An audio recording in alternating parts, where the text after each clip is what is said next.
I never thought I'd be the villain in my own daughter's life story, but here I am, the mother who wasn't welcome at Thanksgiving dinner, the mother who made a phone call that changed everything.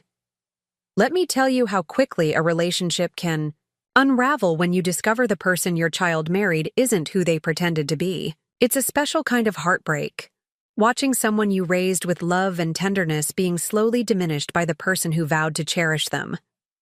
But before we jump back in, tell us where you're tuning in from. And if this story touches you, make sure you're subscribed, because tomorrow I've saved something extra special for you. I'm Magnolia Thornbuck, 62 years old, with silver-streaked auburn hair I refuse to fully color because I've earned every last one of those strands. I've spent 40 years building the most successful real estate agency in Maple Ridge County, raised 2 daughters on my own after my husband Raymond passed unexpectedly, and somehow managed to keep my sanity through it all. My younger daughter Emma is the reason I'm telling this story. Emma, brilliant, kind-hearted, and unfortunately too forgiving for her own good. The trouble began 3 years ago when Emma brought home Weston Caldwell. He was immaculately dressed, in a tailored suit that I later discovered he'd purchased just for meeting us. His shoes were polished to a mirror shine, his handshake firm without being aggressive, and his smile seemed genuine when he said, "Mrs. Thornbuck, Emma speaks so highly of you. It's an honor to finally meet the woman who raised such an extraordinary daughter." I'll admit, I was charmed. What mother wouldn't be? Here was this handsome young financial analyst who looked at my daughter like she hung the moon. He asked thoughtful questions about my business, laughed at my terrible jokes, and by the end of dinner, even my older daughter Olivia, who trusts new people about as much as cats trust water, was won over. "He seems different from the others," Olivia whispered when Emma and Weston stepped outside for some air. "She looks happy, Mom." And she did. Emma practically glowed. After a string of disappointing relationships with men who never quite appreciated her gentle spirit, Weston appeared to be the exception. He remembered her favorite authors, surprised her with small, thoughtful gifts, and never made her feel less than for choosing nonprofit work over a more lucrative career. When they announced their engagement 8 months later, I was genuinely thrilled. At their engagement party, I raised my glass and said, "To finding someone who sees you completely and loves every part." Emma had tears in her eyes, and Weston pulled her close, kissing her temple in a gesture that seemed protective, loving. I should have noticed how his fingers dug slightly into her shoulder, how her smile faltered for just a moment. But we see what we want to see, especially when it comes to our children's happiness. The wedding was everything Emma had dreamed of. Simple but elegant, held in the garden of my historic Victorian home, with fairy lights woven through the old oak trees and wildflower arrangements Emma and I had put together ourselves. When I walked her down the aisle, she had insisted that without her father it could only be me. My heart felt so full I thought it might burst. "You deserve every happiness," I whispered as I placed her hand in Weston's. He smiled at me gratefully, and I really believed I was giving my daughter to a man who would treasure her. The first year of their marriage seemed to confirm my hopes. They purchased a quaint starter home in a neighborhood not far from mine, a fixer-upper with good bones, but in desperate need of updating.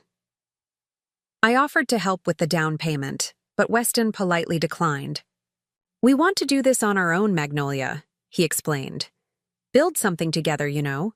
Create our own story." I respected that independence, that desire to forge their own path.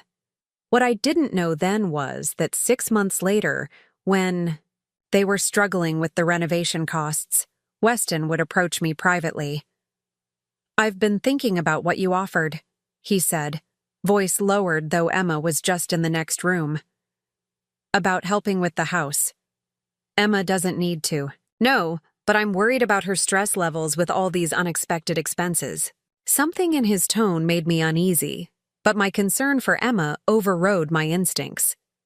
I agreed to help, not with a gift, but with a private loan. We drew up paperwork, and I became the holder of their mortgage rather than the bank. The arrangement, Seemed perfect. They got a better interest rate, I had a solid investment, and Emma could renovate her kitchen without financial strain. "You're a lifesaver, Magnolia," Weston said, shaking my hand after signing the papers. "This stays between us, though. Emma's pride would be hurt if she knew." I should have recognized the first red flag. Secrets from my daughter, but I told myself it was just a man protecting his wife's feelings, not wanting her to worry. I didn't realize I was helping build the foundation for the control he would soon exert over every aspect of her life. The changes were subtle at first. Emma's weekly lunch dates with me became monthly, then sporadic. She stopped wearing the vintage earrings I'd given her from my mother's collection, explaining that Weston thought they looked old-fashioned. She cut her hair, the long chestnut waves she'd loved since childhood, into a short, severe bob because Weston mentioned once that short hair was more professional. When I asked her about these changes, she would smile that increasingly rare smile and say, "Marriage is about compromise, Mom. You taught me that." But I hadn't taught her to disappear. I hadn't taught her to become smaller, quieter, less herself. Then came the dinner party incident, about 18 months after their wedding. I'd invited Emma and Weston, along with Olivia and her husband, Marcus, and a few close friends to celebrate my agency's 40th anniversary. Emma had helped plan it, excitedly discussing menu options and decorations in the weeks leading up. But on the night itself, they arrived an hour late. Emma's eyes were rimmed red, though she insisted it was just allergies. Throughout dinner, Weston dominated the conversation, repeatedly cutting Emma off mid-sentence or contradicting her stories with, "Actually, honey, that's not quite how it happened." After his fourth glass of wine, the charming mask slipped further. When conversation turned to my recent expansion into commercial real estate, Emma mentioned proudly that she'd been the one to suggest the move years ago. Weston laughed. Not the warm chuckle of shared amusement, but something sharper. "Emma in commercial real estate? She can barely negotiate taking clothes to the dry cleaner." He patted her hand condescendingly. "Leave the business talk to your mother, sweetheart." The table fell silent. I saw Olivia's husband, Marcus, the gentlest soul I know, clench his fist around his napkin. Emma stared at her plate, a flush creeping up her neck. "Actually," I said evenly, placing my fork down with deliberate care, "Emma has one of the sharpest business minds I've ever encountered. She simply chose to use her talents helping underserved communities rather than pursuing profit." Weston's smile remained fixed, but his eyes hardened. "Of course, Magnolia. I'm sure she's brilliant at everything she does." After they left, Olivia stayed behind to help clean up. "Something's wrong," she said, loading the dishwasher with more force than necessary. "That's not the Emma we know." "People change after marriage," I said, though the words felt hollow even as I spoke them. Olivia shook her head. "Not like this. Not into shadows of themselves." I spent that night remembering all the small moments I'd dismissed, Emma checking her phone anxiously when Weston was running late, her declining invitations to family events with vague excuses, the time I dropped by unannounced and found her frantically cleaning an already spotless house because Weston likes things a certain way. The next morning, I called Emma and suggested lunch, just the two of us. To my surprise, she agreed, though she insisted on a restaurant far from their neighborhood or my office. Over salads neither of us ate. I finally asked the question that had been burning in my throat. "Are you happy, sweetheart?" Her eyes filled with tears so quickly it took my breath away. For a moment, I saw my little girl again, the one who would run to me with skinned knees and broken toys, trusting I could fix anything. "It's not that simple, Mom," she whispered, dabbing at her eyes with a napkin. "Marriage is complicated." "Complicated, yes. Diminishing? No," I said, reaching for her hand. "Talk to me." And finally she did. How Weston criticized everything from her cooking to her choice of friends. How he checked her phone, questioned her whereabouts, controlled their finances. So completely she had to ask for money to buy groceries, despite the fact that her salary from the nonprofit went directly into their joint account. How he would give her the silent treatment for days if she disagreed with him, then shower her with elaborate gifts and tearful apologies afterward. "Sometimes I think I'm going crazy," she confessed. "He'll deny saying cruel things, tell me I'm too sensitive or I misunderstood. And sometimes I believe him because he can be so wonderful, Mom. You've seen it." "That's how it works," I said gently. "If he was terrible all the time, you would have left already." She looked up sharply. "I'm not leaving him. I'm not—" "Suggesting you should," I lied, because I knew pushing would only drive her away. Preparing and narrating this story took us a lot of time, so if you are enjoying it, subscribe to our channel. It means a lot to us. Now back to the story. "I just want you to remember who you are. The Emma I raised wouldn't let anyone make her feel small." She squeezed my hand, then checked her watch anxiously.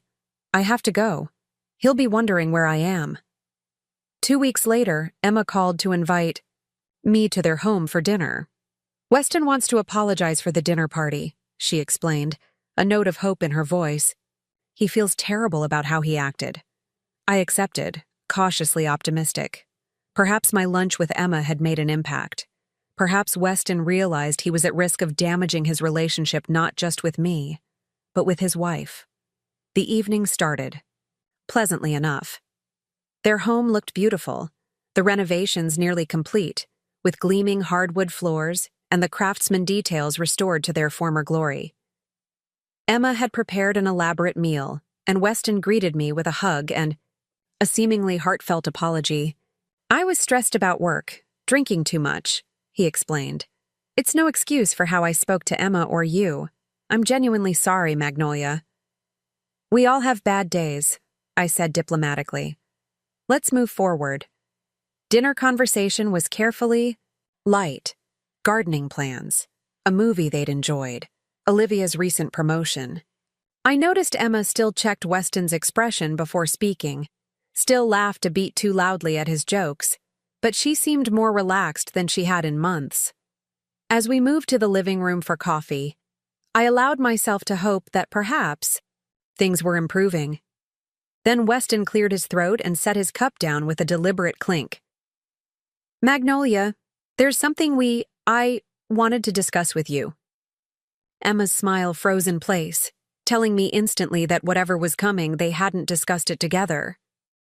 "The thing is," Weston continued, "with the renovations nearly complete, we're thinking about our next steps. Starting a family, possibly." Emma's eyes widened slightly. Clearly, this was news to her as well. "But the mortgage payments are making things tight," he continued smoothly. "I was thinking, since you're essentially the bank here, maybe we could renegotiate terms, given that we're family." I kept my expression neutral. "What kind of renegotiation did you have in mind?" "A reduction in the interest rate, or possibly extending the terms to lower the monthly payments." He smiled, all charm and reason. "Possibly even converting some of the loan to a gift, if you're feeling especially generous. Toward your future grandchildren." I glanced at Emma, who was staring at her coffee cup like it contained ancient mysteries. "I wasn't aware you were struggling with the payments, Weston. Your financial reports have all been quite positive." A flicker of annoyance crossed his face. "We're not struggling. I'm being proactive, planning for our future. Our future that apparently includes children I haven't agreed to yet," Emma murmured, so quietly I almost missed it.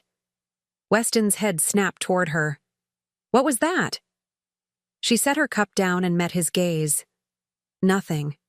Just surprised to hear about these plans, that's all." The tension in the room thickened. I stepped in quickly. "I'm afraid renegotiating isn't possible right now, Weston. My own financial commitments are quite fixed with the agency expansion." His jaw tightened, but he nodded stiffly. "Of course. I understand completely." The evening ended shortly after, with strained smiles and promises to get together again soon. As I hugged Emma goodbye, I whispered, "Call me tomorrow." She nodded, almost imperceptibly. She didn't call the next day, or the day after. When I tried reaching her, my calls went straight to voicemail. I texted Olivia, asking if she'd heard from her sister. She hadn't. After a week of silence, I drove to their house, heart pounding with worry. No one answered the door, but Emma's car was in the driveway. I used the spare key she had given me, for emergencies only, and let myself in. "Emma? It's Mom. Are you here?" The house was immaculate, eerily quiet. I moved through the rooms, calling her name, growing increasingly frantic until I heard a small sound from the master bathroom. I found her sitting on the edge of the tub, staring blankly at the wall. She didn't seem surprised to see me. "He's gone for the weekend," she said dully. "Golfing with clients in Scottsdale." I knelt beside her, taking in her pale face, the dark circles under her eyes. "What happened after I left that night?" "He was furious," she said, voice flat. "Said I humiliated him, undermined him in front of my mother. Said I should have supported his financial plan instead of making that comment about children." She looked at me then, eyes hollow. "He broke my phone, said I didn't need one if I couldn't be trusted to have his back." My blood ran cold. "Did he hurt you?" She shook her head. "Not physically. Never physically. He just—" She gestured vaguely. "He knows exactly what to say to make me feel worthless." I helped her pack a bag, insisted she come stay with me. She agreed, but only until Weston returned.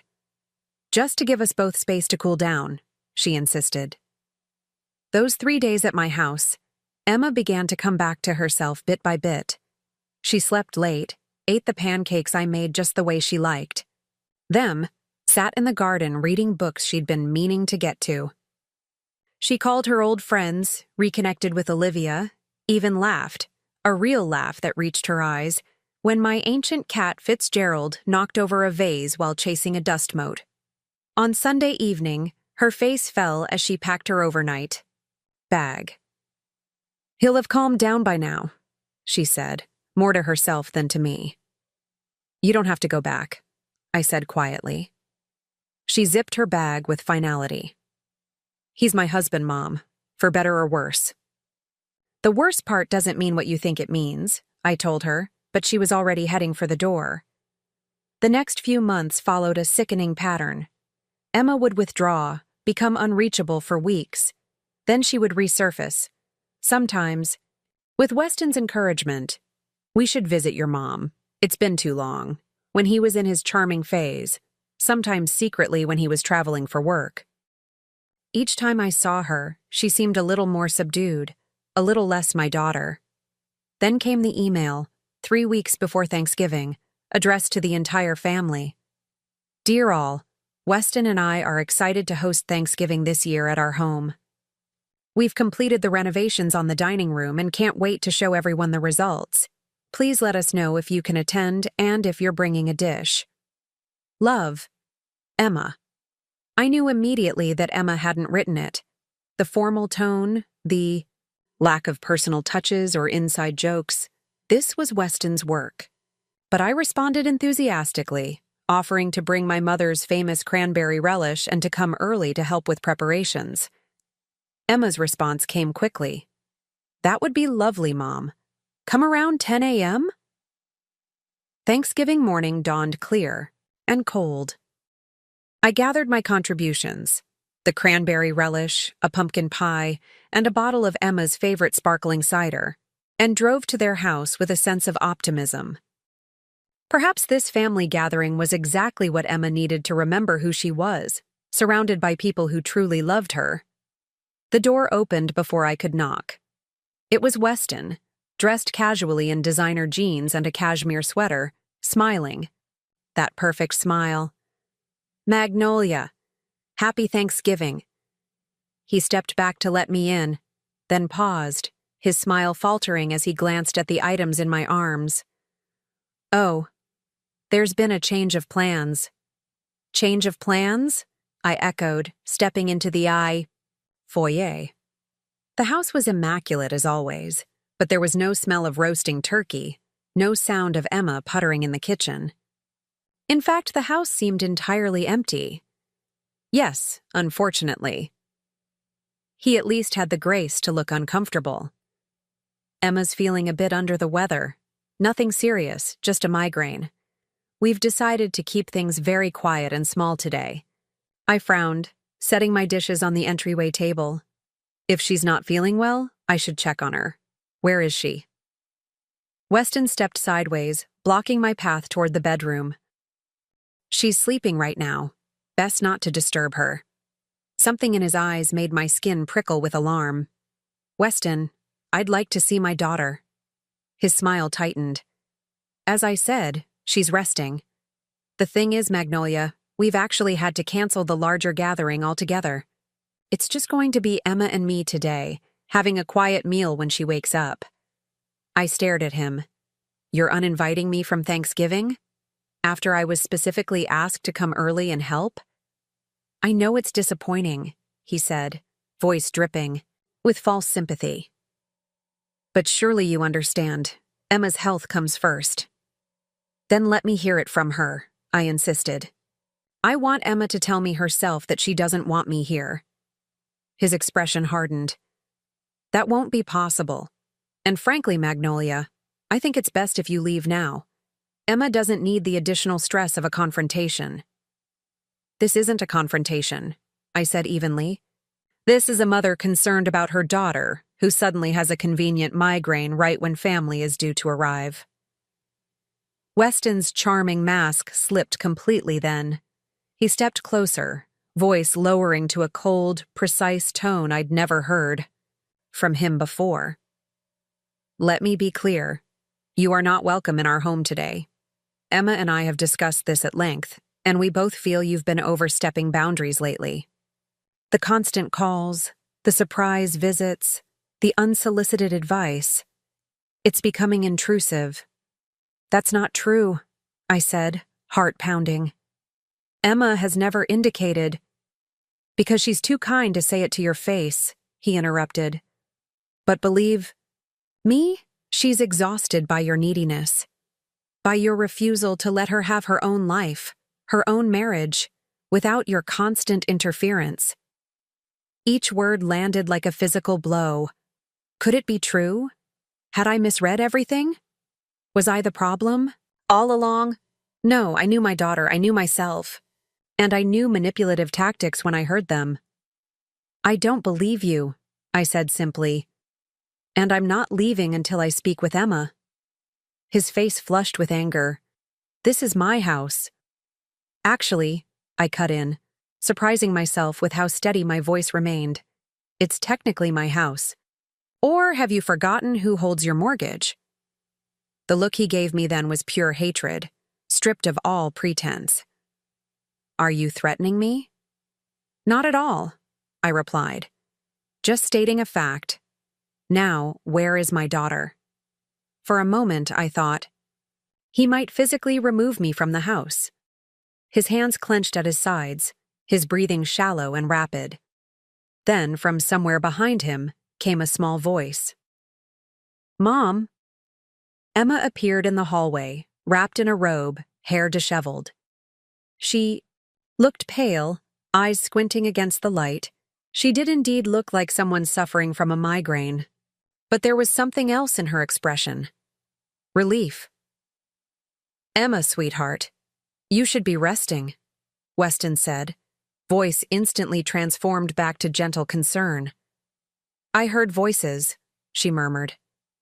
Mom, I'm sorry about today. I woke up with my head splitting open and... It's fine, honey, I assured her.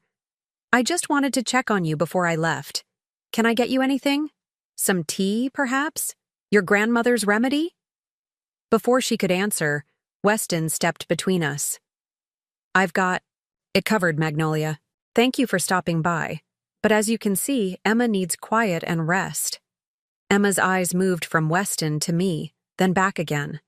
I saw the moment she made her decision. straightening slightly despite her evident pain. "Actually," she said quietly, "I'd love some of Grandma's remedy. No one makes it like Mom." A flicker of shock crossed Weston's face. Then his eyes narrowed, but he stepped aside with obvious reluctance. "Of course. Whatever will help you feel better." In the kitchen, as I heated water and gathered ginger and honey, Emma sat at the island counter, hands cupped around her temples. "What's going on?" I asked softly, keeping my back to the doorway. "And don't tell me it's just a migraine." She glanced nervously toward the hall. "He canceled Thanksgiving last night," she whispered. "Called everyone except you. Said I wasn't feeling well enough for company." "And are you? Feeling unwell, I mean?" She nodded slightly. "Yes, but—" She hesitated. "It started after we argued about the guest list. About you, specifically." I slid the mug of steaming tea toward her. "Tell me." "He said you were undermining him. That you never approved of our marriage. That you're trying to drive a wedge between us." Her voice cracked.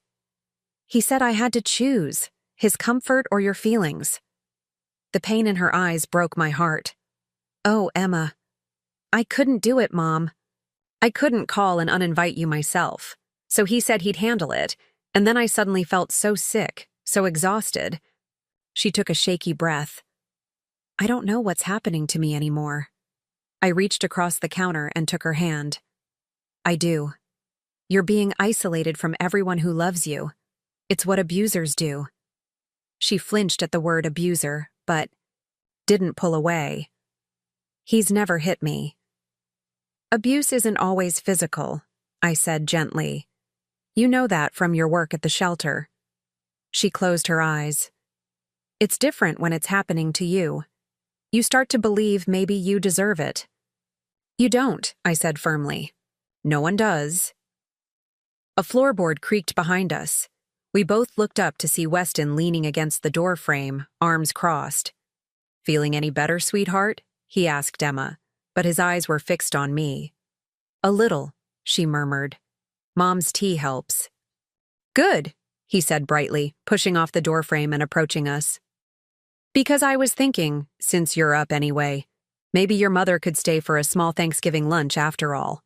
Just the three of us." The abrupt shift in attitude sent warning bells clanging in my head. Emma looked equally startled. "That would be—" she began hesitantly. "Wonderful." I finished for her, smiling at Weston. "How thoughtful of you to suggest it." If he was surprised by my ready agreement, he didn't show it. "Great. I'll start preparing the turkey. Emma, why don't you go rest a bit more while your mother and I handle things?" As soon as Emma left the kitchen, the air between us thickened with unspoken hostility. "Let's be clear," Weston said quietly, pulling vegetables from the refrigerator. "This doesn't change anything. After today, I want you to respect our boundaries." "What boundaries would those be, Weston?" I asked, keeping my voice conversational as I began washing potatoes at the sink. "The ones where you isolate my daughter from her family? Where you break her phone when she says something you don't like? Where you make her believe she's the problem?" His knife paused over an onion. "You have no idea what you're talking about." "I think I do," I replied. "I think I understand exactly what's happening in this marriage." He resumed chopping, his movements precise and controlled.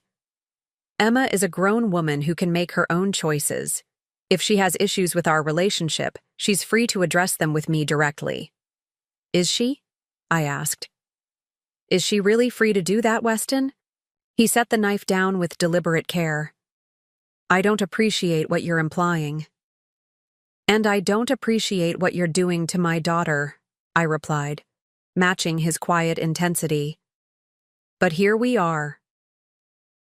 We worked in tense silence after that, preparing a meal neither of us had any appetite for. When Emma rejoined us, looking marginally better but still subdued, Weston transformed again. Solicitous, gentle, the perfect concerned husband. Throughout our strange, stilted Thanksgiving meal, I watched their interaction with growing clarity. The way Emma waited for Weston's reaction before offering her own opinion. The subtle glances she darted his way before speaking. The nervous laugh that followed any statement that might possibly contradict him. And Weston himself, maintaining perfect control while appearing completely reasonable. Correcting Emma's recollections of events. No, honey, that's not quite how it happened. Making backhanded compliments that masqueraded as concern. You look beautiful today, though still a bit pale. Maybe you should cut back on those late nights at the shelter. By the time we finished dessert, a pumpkin pie Emma barely touched, I'd made my decision. I couldn't force Emma to leave him. I couldn't make her see what was happening if she wasn't ready. But I could ensure she always had an escape route, a safety net, someone in her corner. And perhaps I could give Weston a taste of his own medicine. As I gathered my things to leave, I hugged Emma tightly, whispering in her ear. My door is always open. Day or night. No questions asked. She clung to me for a moment longer than usual, and I felt her slight nod against my shoulder. To Weston, I offered a cool smile and a handshake. Thank you for allowing me to join your Thanksgiving after all. It was illuminating. His grip tightened briefly around my fingers. Always a pleasure, Magnolia. I got into my car and drove exactly 3 blocks away, then pulled over and made a call. Not to Emma, not to Olivia, but to my assistant at the real estate agency. Harold, it's Magnolia. I need you to pull some files for me. The Caldwell mortgage, specifically. And I need you to set up a meeting with my lawyer first thing tomorrow morning. The next day, as promised, I met with my attorney. I explained the situation, laid out my concerns about Emma's well-being, and proposed my plan. Are you sure about this? He asked, reviewing the documents I'd brought. It's legally sound, but it's also likely to escalate tensions considerably. I'm counting on it, I replied. Sometimes things need to get worse before they can get better. That afternoon, I made another call, this time to the bank where I'd registered the mortgage deed. Good afternoon. This is Magnolia Thornbuck. I need to speak with someone in your mortgage department regarding a loan I hold. What happened next would change everything. The following Monday, while Emma was at work and Weston was preparing for a client meeting, a courier arrived at their front door. The envelope was crisp, professional, stamped with my attorney's firm logo in the corner. I'd instructed them to deliver it at precisely 8:30 a.m., when I knew Weston would still be home but rushing to leave. Timing matters when you're dealing with someone who thrives on control. Inside that envelope was a formal notice of mortgage review, stating that due to irregularities in payment history and concerns about property maintenance, I would be conducting a full inspection of the property within 72 hours, as was my legal right as the mortgage holder. It also indicated that following this inspection, terms of the loan might be subject to immediate revision. There was nothing illegal about it. The mortgage agreement Weston had signed contained standard clauses allowing for periodic inspections and reviews. Clauses that people rarely read carefully because they never expect them to be enforced. Clauses that give lenders, in this case me, considerable leverage when necessary. Harold called me the moment the courier confirmed delivery. It's done, Magnolia. Signed for personally by Mr. Caldwell. I was sitting at my kitchen island, nursing my second cup of coffee, staring at the framed photo of Emma and me from her college graduation. Her smile then had been luminous, unguarded. Perfect. Now we wait. I didn't have to wait long. My phone rang 20 minutes later, Weston's number flashing on the screen. I let it ring 4 times before answering, my voice deliberately casual. Good morning, Weston. This is unexpected. What the hell is this? No preamble, no pretense of civility, just raw, undisguised anger. I assume you're referring to the mortgage notice, I replied calmly. Is there something about it you don't understand? Irregularities in payment history? That's absurd. Every payment has been on time, to the penny. You know that. Have they? I examined my nails, enjoying the crisp precision of my fresh manicure. I'm looking at my records now, and it seems the October payment was actually 2 days late. A beat of silence. Then, 2 days? 2 days because of a banking error that was immediately corrected. You can't be serious. Banking errors are still errors, Weston. Reliability matters in financial agreements. I paused deliberately. But perhaps I'm being overly cautious. The property inspection will clarify things. There's not going to be an inspection, he snapped. This is harassment, plain and simple. I know exactly what you're doing. Do you? I kept my tone mild, conversational. I'm simply exercising my rights as outlined in Section 14B of our agreement, the very agreement you were so eager to sign when you needed my money. Another silence, longer this time. I could almost hear him calculating, reassessing, searching for leverage. Emma will be devastated when she hears about this, he finally said, voice lowered to a threatening murmur. When she realizes her own mother is trying to sabotage our home, our marriage. By all means, show her the notice, I replied. In fact, I insist on it. Emma has every right to know about financial matters affecting her home, doesn't she? Unless there's some reason you wouldn't want her fully informed. His breathing changed, became more controlled. The mask was sliding back into place. This is completely unnecessary, Magnolia. If you had concerns about the mortgage, you could have discussed them with me directly, like family. Family, I repeated, letting the word hang between us. Yes, we are that, aren't we? Which is why I'm surprised you'd exclude me from Thanksgiving dinner. Why you'd tell Emma I'm interfering in your marriage. Why you'd break my daughter's phone when she disagreed with you. Silence. Complete, damning silence. The inspection will take place Thursday at 10 a.m., I continued evenly. I expect both you and Emma to be present. We'll discuss the future of your mortgage arrangements then. I have meetings on Thursday. Important client meetings I cannot reschedule. That's unfortunate. If you can't be present, I'll have to conduct the inspection with Emma alone. I'm sure she and I can handle any decisions that need to be made regarding the property. You can't. Actually, I can. It's all there in the agreement. Read it carefully this time, Weston. I paused. Oh, and bring copies of your complete financial records for the past year. Bank statements, investment accounts, credit card statements, everything. Since we're reviewing the mortgage, I'll need to reassess your financial stability.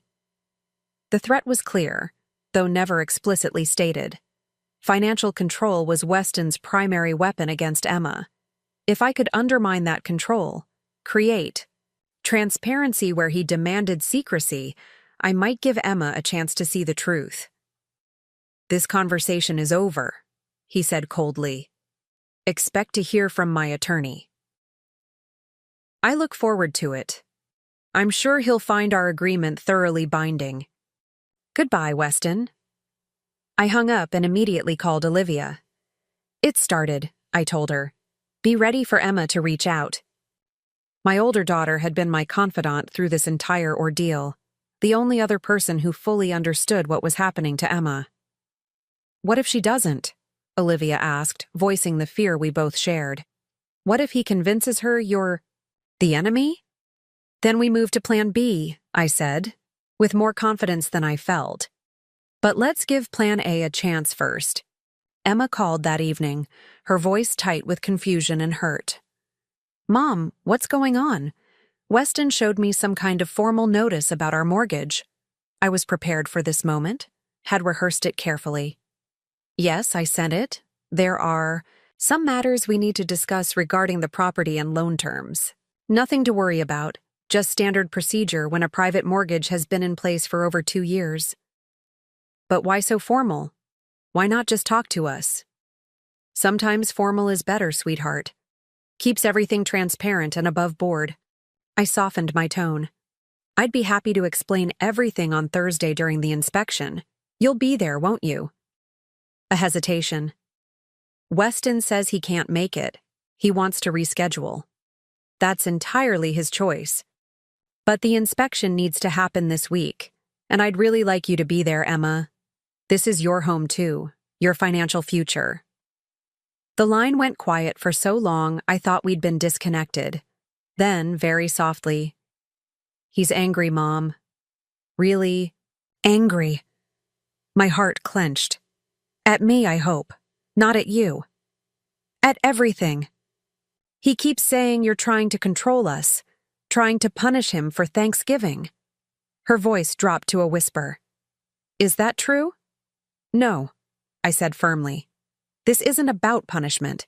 It's about making sure everyone is treated fairly, including you, especially you. I don't understand what that means. You will. On Thursday.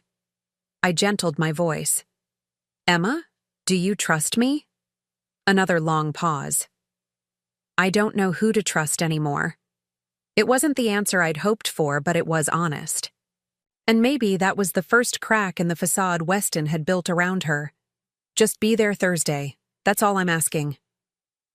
Thursday morning dawned bright and cold, the kind of crystalline December day that makes even the bare trees look beautiful. I dressed with particular care, a tailored charcoal suit that projected authority without intimidation, pearl earrings that had been my mother's, sensible but expensive leather boots, armor of a sort. Harold drove me to Emma's house, a folder of documents tucked under his arm, his expression professionally neutral. Remember, I told him as we pulled into the driveway, no matter what happens in there, your only job is to document. Let me handle the rest. The door opened before we reached it. Emma stood in the entryway, dressed for work in a simple navy dress, her face pale but composed. Mom, Harold, please come in. The house was immaculate, as always. Too immaculate, like a model home rather than a place where people actually lived. I noted fresh flowers on the console table, the smell of recently brewed coffee, the carefully arranged throw pillows on the sofa. Emma preparing for inspection, trying to make everything perfect to avoid criticism. I recognized the behavior all too well. The house looks lovely, I said, removing my coat. You've done wonders with it. Emma accepted the compliment with a tight smile. Coffee? I just made a fresh pot. That would be wonderful. Is Weston joining us? I glanced around, already knowing the answer. He had meetings he couldn't reschedule. He sends his apologies. I nodded, unsurprised. Well, that's unfortunate, but we can proceed without him. Harold will document the inspection for the record. We moved through the rooms methodically, Harold taking notes and occasional photographs for the file. I commented on the craftsmanship of the renovations, asked detailed questions about contractors and materials, complimented Emma's design choices. To any outside observer, it would have looked like a standard property inspection. But I was watching Emma. The way she flinched slightly when I opened closet doors. How she hurried ahead to straighten items that needed no straightening. The nervous glances at her phone, which buzzed with text messages every few minutes. In the master bedroom, while Harold was examining the recently replaced windows, I picked up Emma's phone from the nightstand where she'd left it. Someone really wants your attention, I observed, handing it to her. Don't let us keep you from responding. She took the phone reluctantly, glancing at the screen. It's just Weston checking in. 5 times in 20 minutes. He must be very concerned about our inspection. Emma's cheeks flushed. He's in meetings. Just wants to make sure everything's going smoothly. I nodded, then opened the closet door. Emma's clothes hung neatly on one side, organized by color and type. Weston's side was similarly arranged, but took up significantly more space. I ran, my hand along the row of his designer suits, noting the labels. These are lovely. Savile Row, Brooks Brothers. Weston has excellent taste. Emma's eyes followed my hand. Yes, he's very particular about his clothes. I can see that. I moved to her side of the closet. Much smaller, much less extravagant. No designer labels. Mostly conservative business attire and casual basics. Your wardrobe seems to have changed since you got married. I remember you used to love color, patterns. That gorgeous red coat you wore everywhere your senior year of college. She glanced down at her plain navy dress. Weston prefers a more classic look. He says it's more professional. For him, perhaps. I kept my voice light. But you always had your own style. It was part of what made you so uniquely Emma. Something flickered in her eyes, recognition, perhaps, or longing. But she said nothing. We continued to the office, a masculine space dominated by a large mahogany desk and leather chair. Emma rarely used this room, she explained. It was primarily Weston's domain. Mind if I take a look? I gestured toward the desk. Emma hesitated. Weston keeps work documents there, confidential client information. I'm not interested in his client files, I assured her. Just the desk itself, part of assessing the property improvements. She nodded reluctantly, and I moved behind the desk, running my hand along its polished surface. Beautiful craftsmanship. Quite an investment piece. As I spoke, I casually opened the center drawer. Inside, neatly organized, were office supplies, a checkbook, and a small leather-bound planner. I lifted the planner, flipping it open.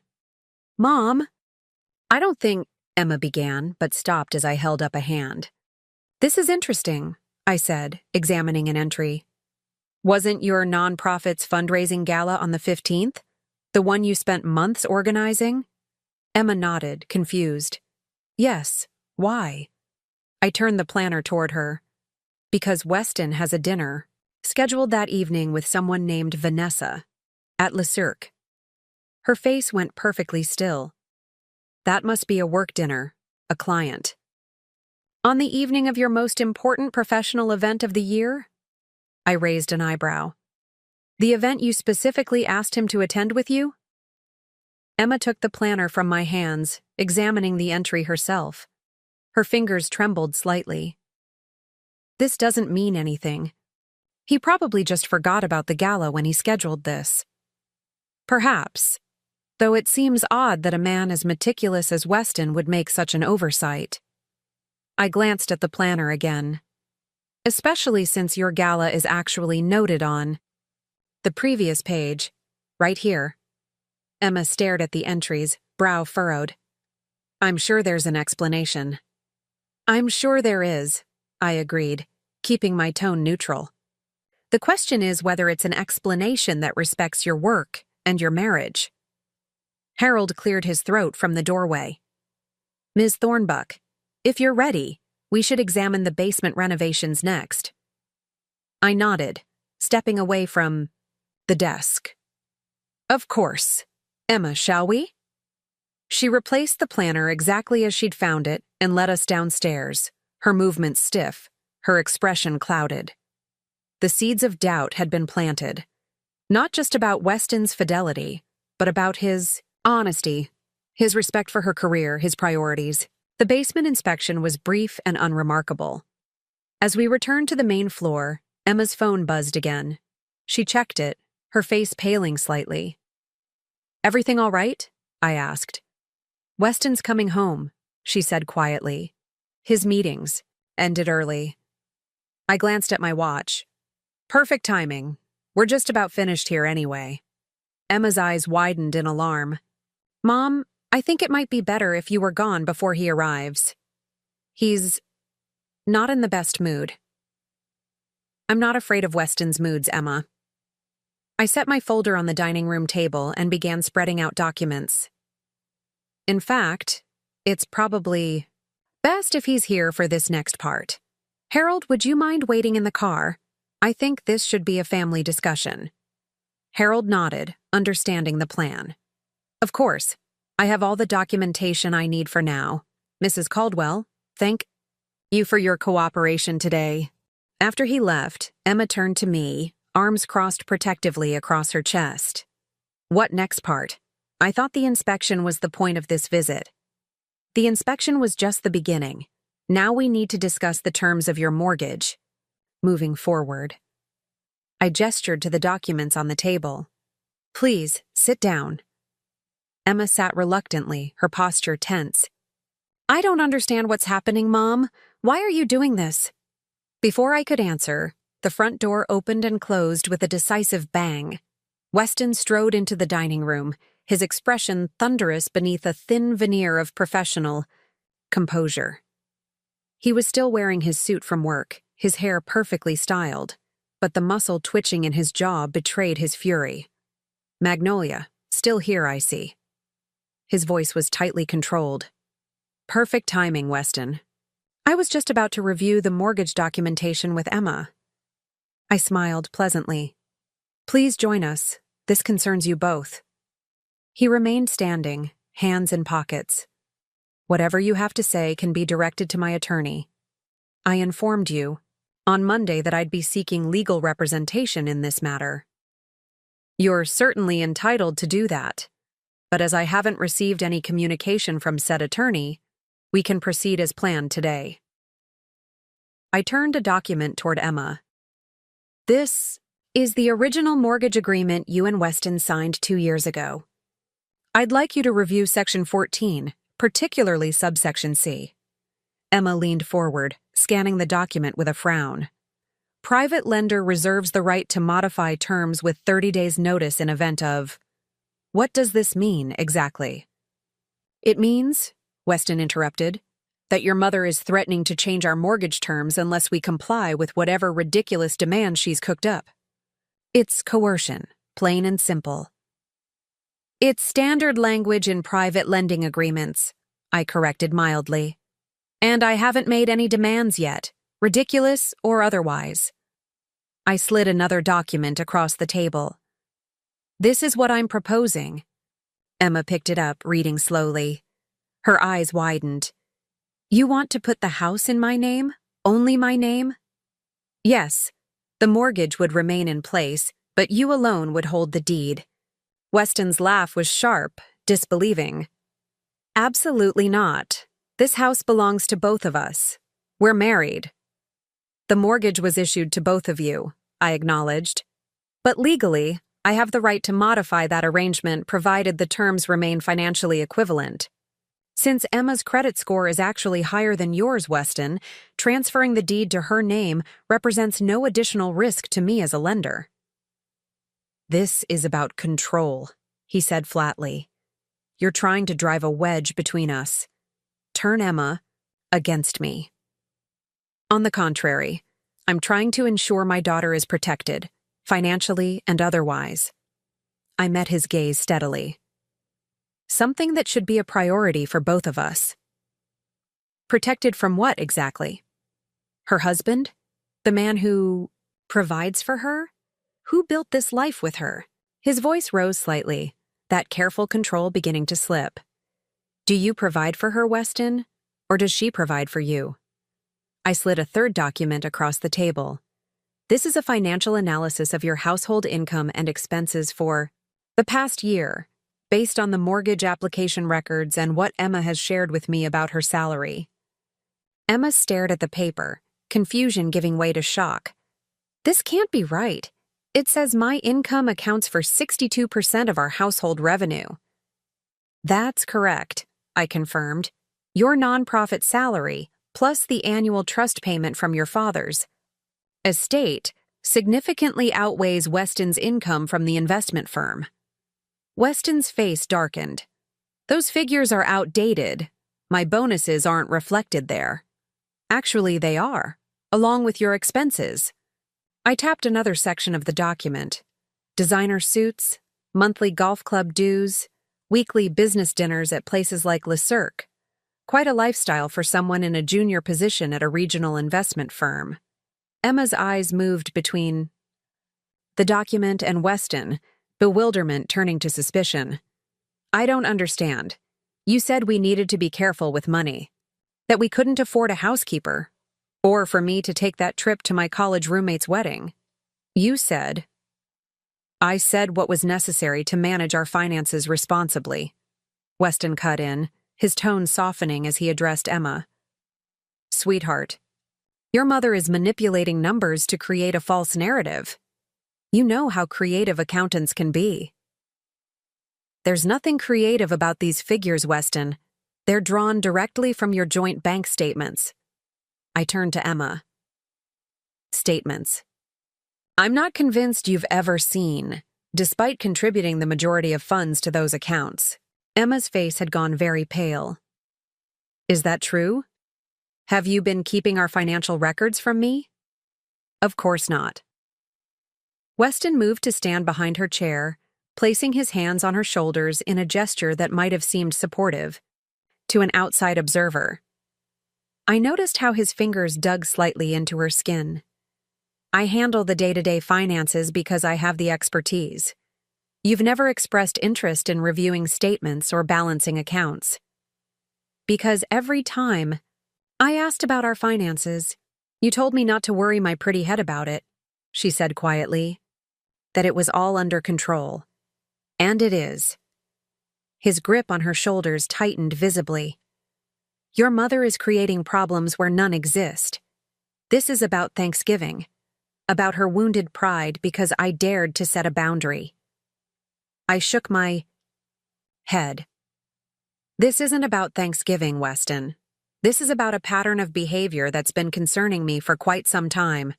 Financial control, emotional manipulation, isolation from family and friends. That's absurd. He released Emma's shoulders abruptly, stalking to the other side of the table. I've done nothing but support Emma, encourage her career, try to build a life with her. A life where she has no say in financial decisions despite providing most of the income? A life where she has to check with you before spending her own money? A life where her phone mysteriously breaks when she disagrees with you? I kept my voice calm, measured. This wasn't about attacking Weston. It was about helping Emma see the truth. Mom, stop.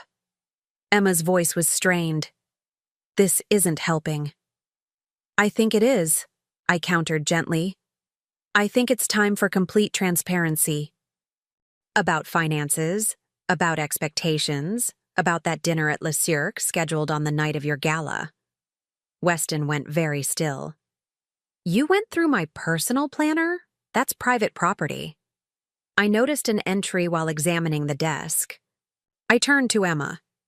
Did you know about this dinner? She shook her head slowly, her eyes never leaving Weston's face. Who is Vanessa? A muscle worked in his jaw. A client, an important client who specifically requested that evening. More important than your wife's biggest professional event of the year? Business doesn't run on sentiment, Emma. You know that. His tone was patronizing now, dismissive. Some things take priority. Like your golf weekends? Your $3,000. Suits? The mysterious cash withdrawals that don't seem to align with any household expenses? I tapped the financial summary again.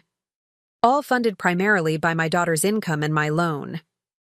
Weston's composure finally shattered. Enough! This stops now. You come into my house. My house, technically, I interjected. At least until the mortgage is paid off. His face flushed dark with anger. You manipulative, interfering. He caught himself, visibly struggling to regain control. Emma, can't you see what she's doing? She's always resented our marriage, always thought you could do better. Now she's trying to poison you against me using financial scare tactics. Emma looked between us, her expression torn.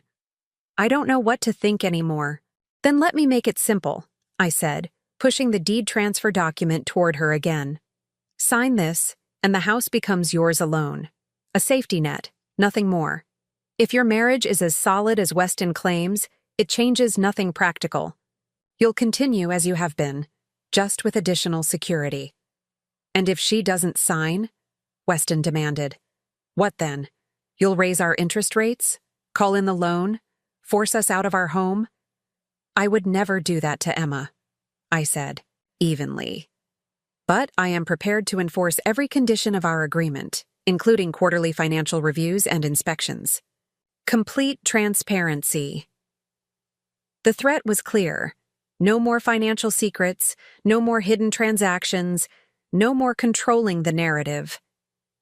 Emma stared at the document, then at Weston, then at me. I could see the wheels turning, years of conditioning, battling against dawning realization. I need time to think, she finally said. This is all too much at once. Of course.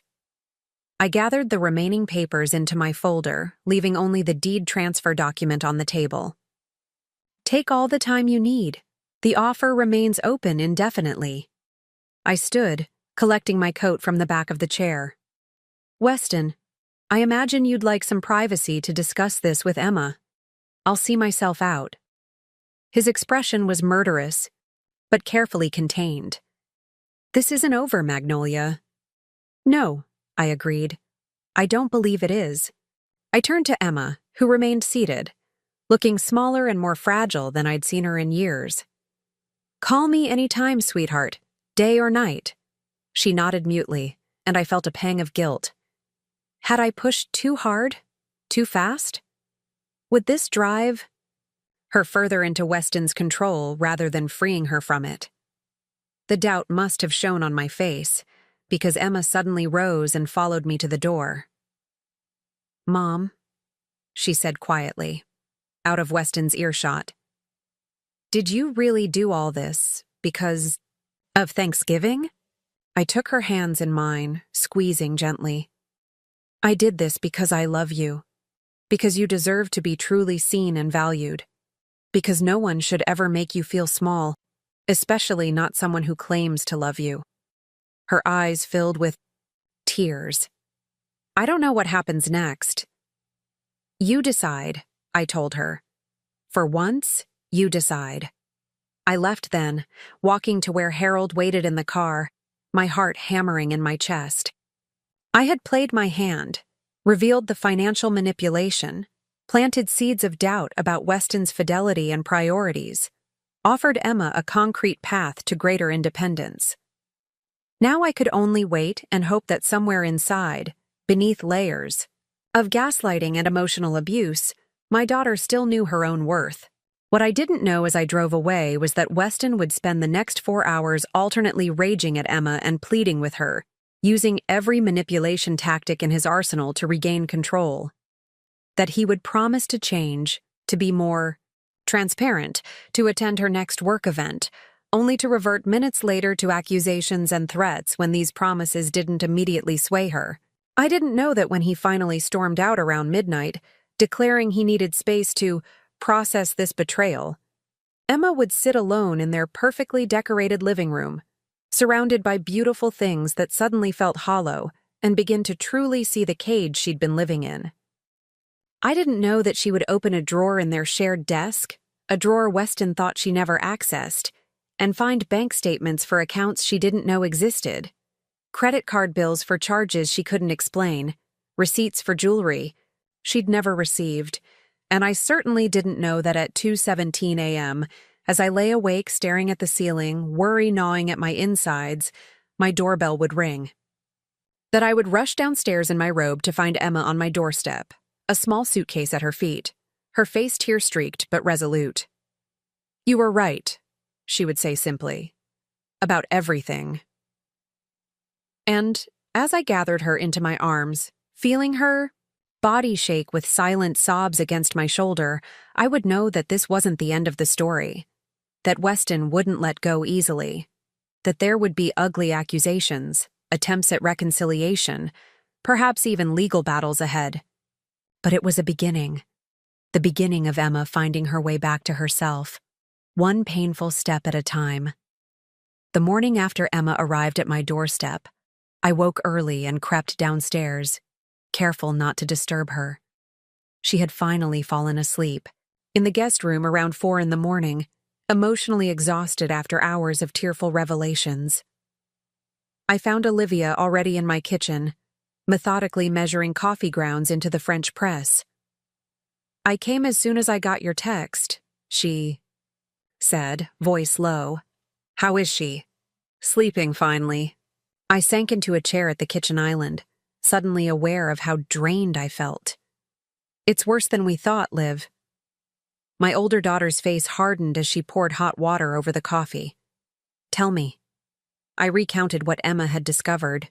After Weston stormed out, the hidden accounts, the unexplained charges, the jewelry receipts.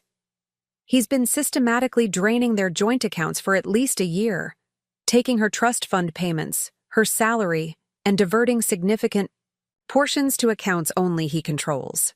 "That's straightforward financial abuse," Olivia said, her attorney's mind immediately categorizing the offense. "We can use that." "There's more." I accepted the mug of coffee she handed me, wrapping my hands around its warmth. She found hotel receipts, dinner receipts for two at places she's never been, messages on his work phone from someone named Vanessa. Very personal messages. Olivia's expression darkened. "So he's not just controlling and abusive. He's cheating on her too." "It appears that way." I took a sip of coffee, grimacing at its bitterness.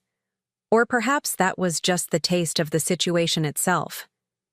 Using Emma's money to fund it, which somehow makes it even worse. My phone buzzed on the counter, Weston's number. "Whatever you think happened, I can explain. I love you more than anything. W." Olivia snorted. Classic non-apology. "Whatever you think happened is particularly charming, like your perceptions can't be trusted." Emma stared at the roses, her expression hardening. "He knows I hate red roses. I've told him a dozen times they remind me of funeral flowers. My favorite flowers are ranunculus and anemones, which he'd know if he ever listened to me." She pushed the vase away. "This isn't about what I like. It's about making the grandest gesture he could think of, as publicly as possible." I felt a surge of pride at her clarity. "What do you want to do with them?" She considered for a moment. "Take them to the nursing home down the street. At least someone should enjoy them." The roses were just the beginning. Throughout the afternoon, deliveries arrived with clockwork regularity.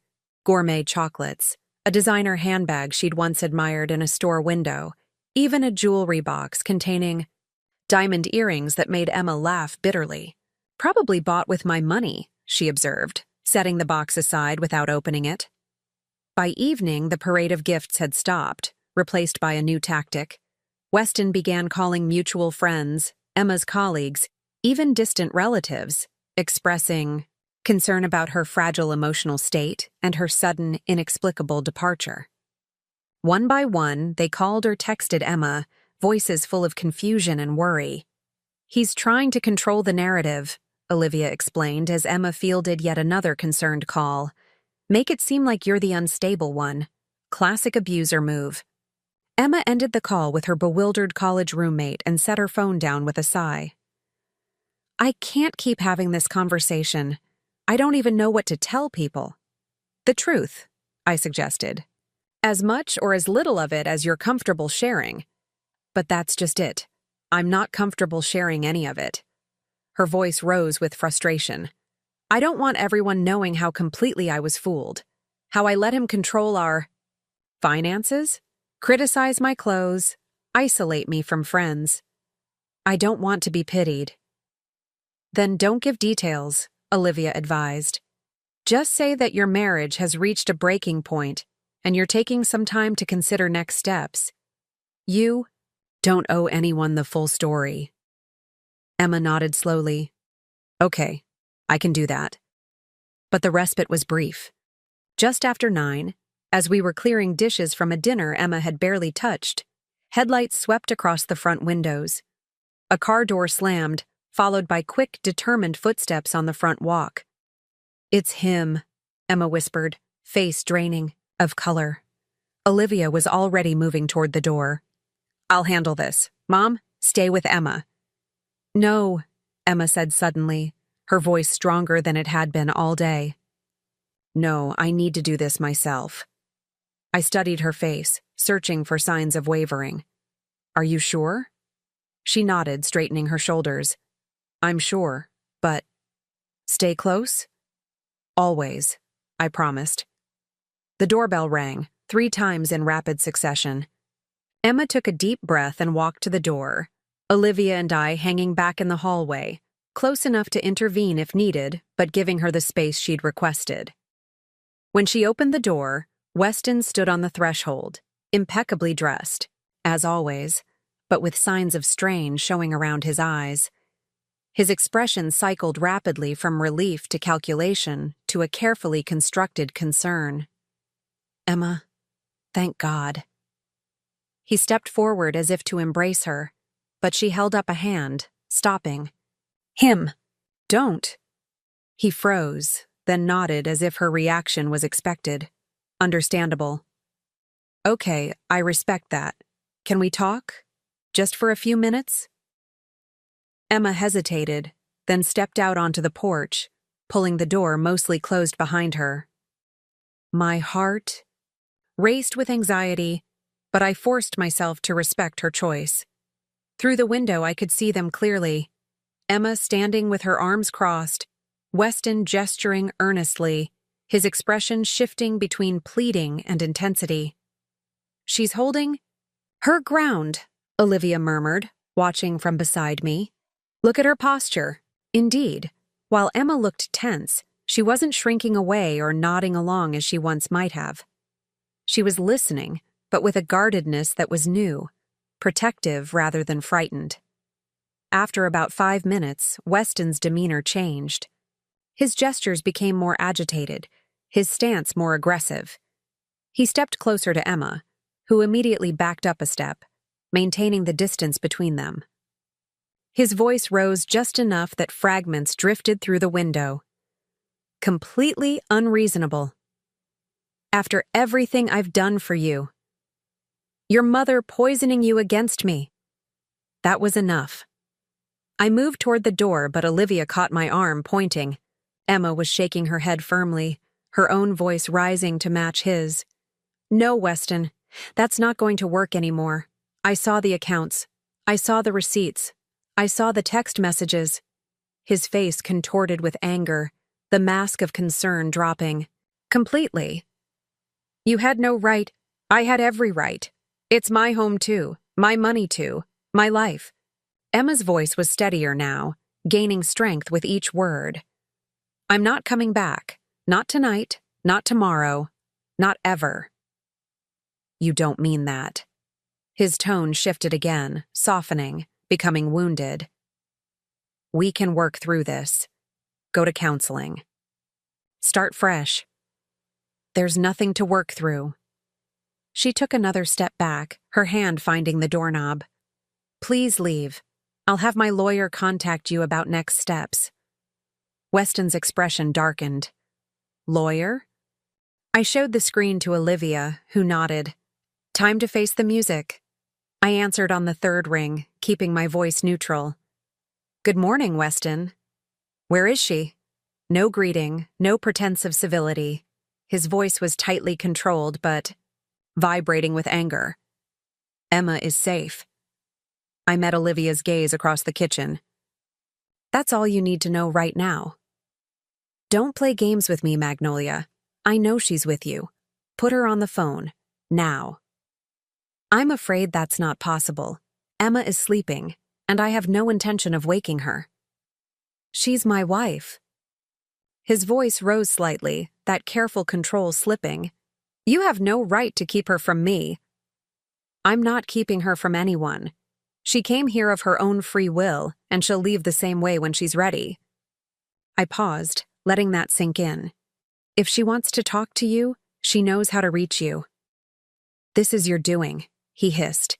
"You manipulated her, filled her head with lies, turned her against me. This is exactly what you've always wanted."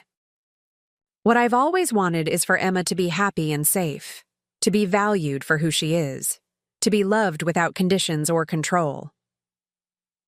I kept my voice steady, refusing to match his emotional pitch.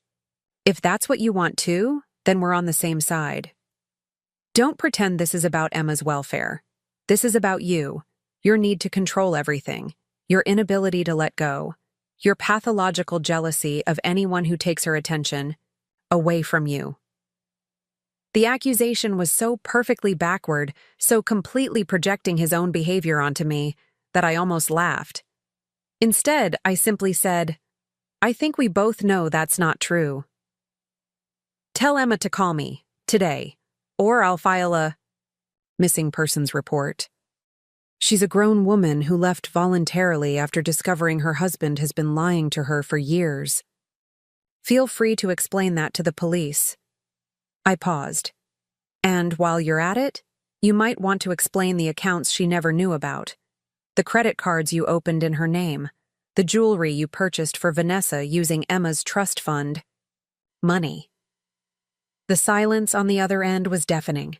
Then, in a voice suddenly soft, almost wounded, she went through my private things? My personal accounts? No, Weston. She went through her accounts, her home, her marriage, and found it all built on lies. He was quiet for so long I thought he might have hung up. Then, with calculated precision, I want to speak to my wife.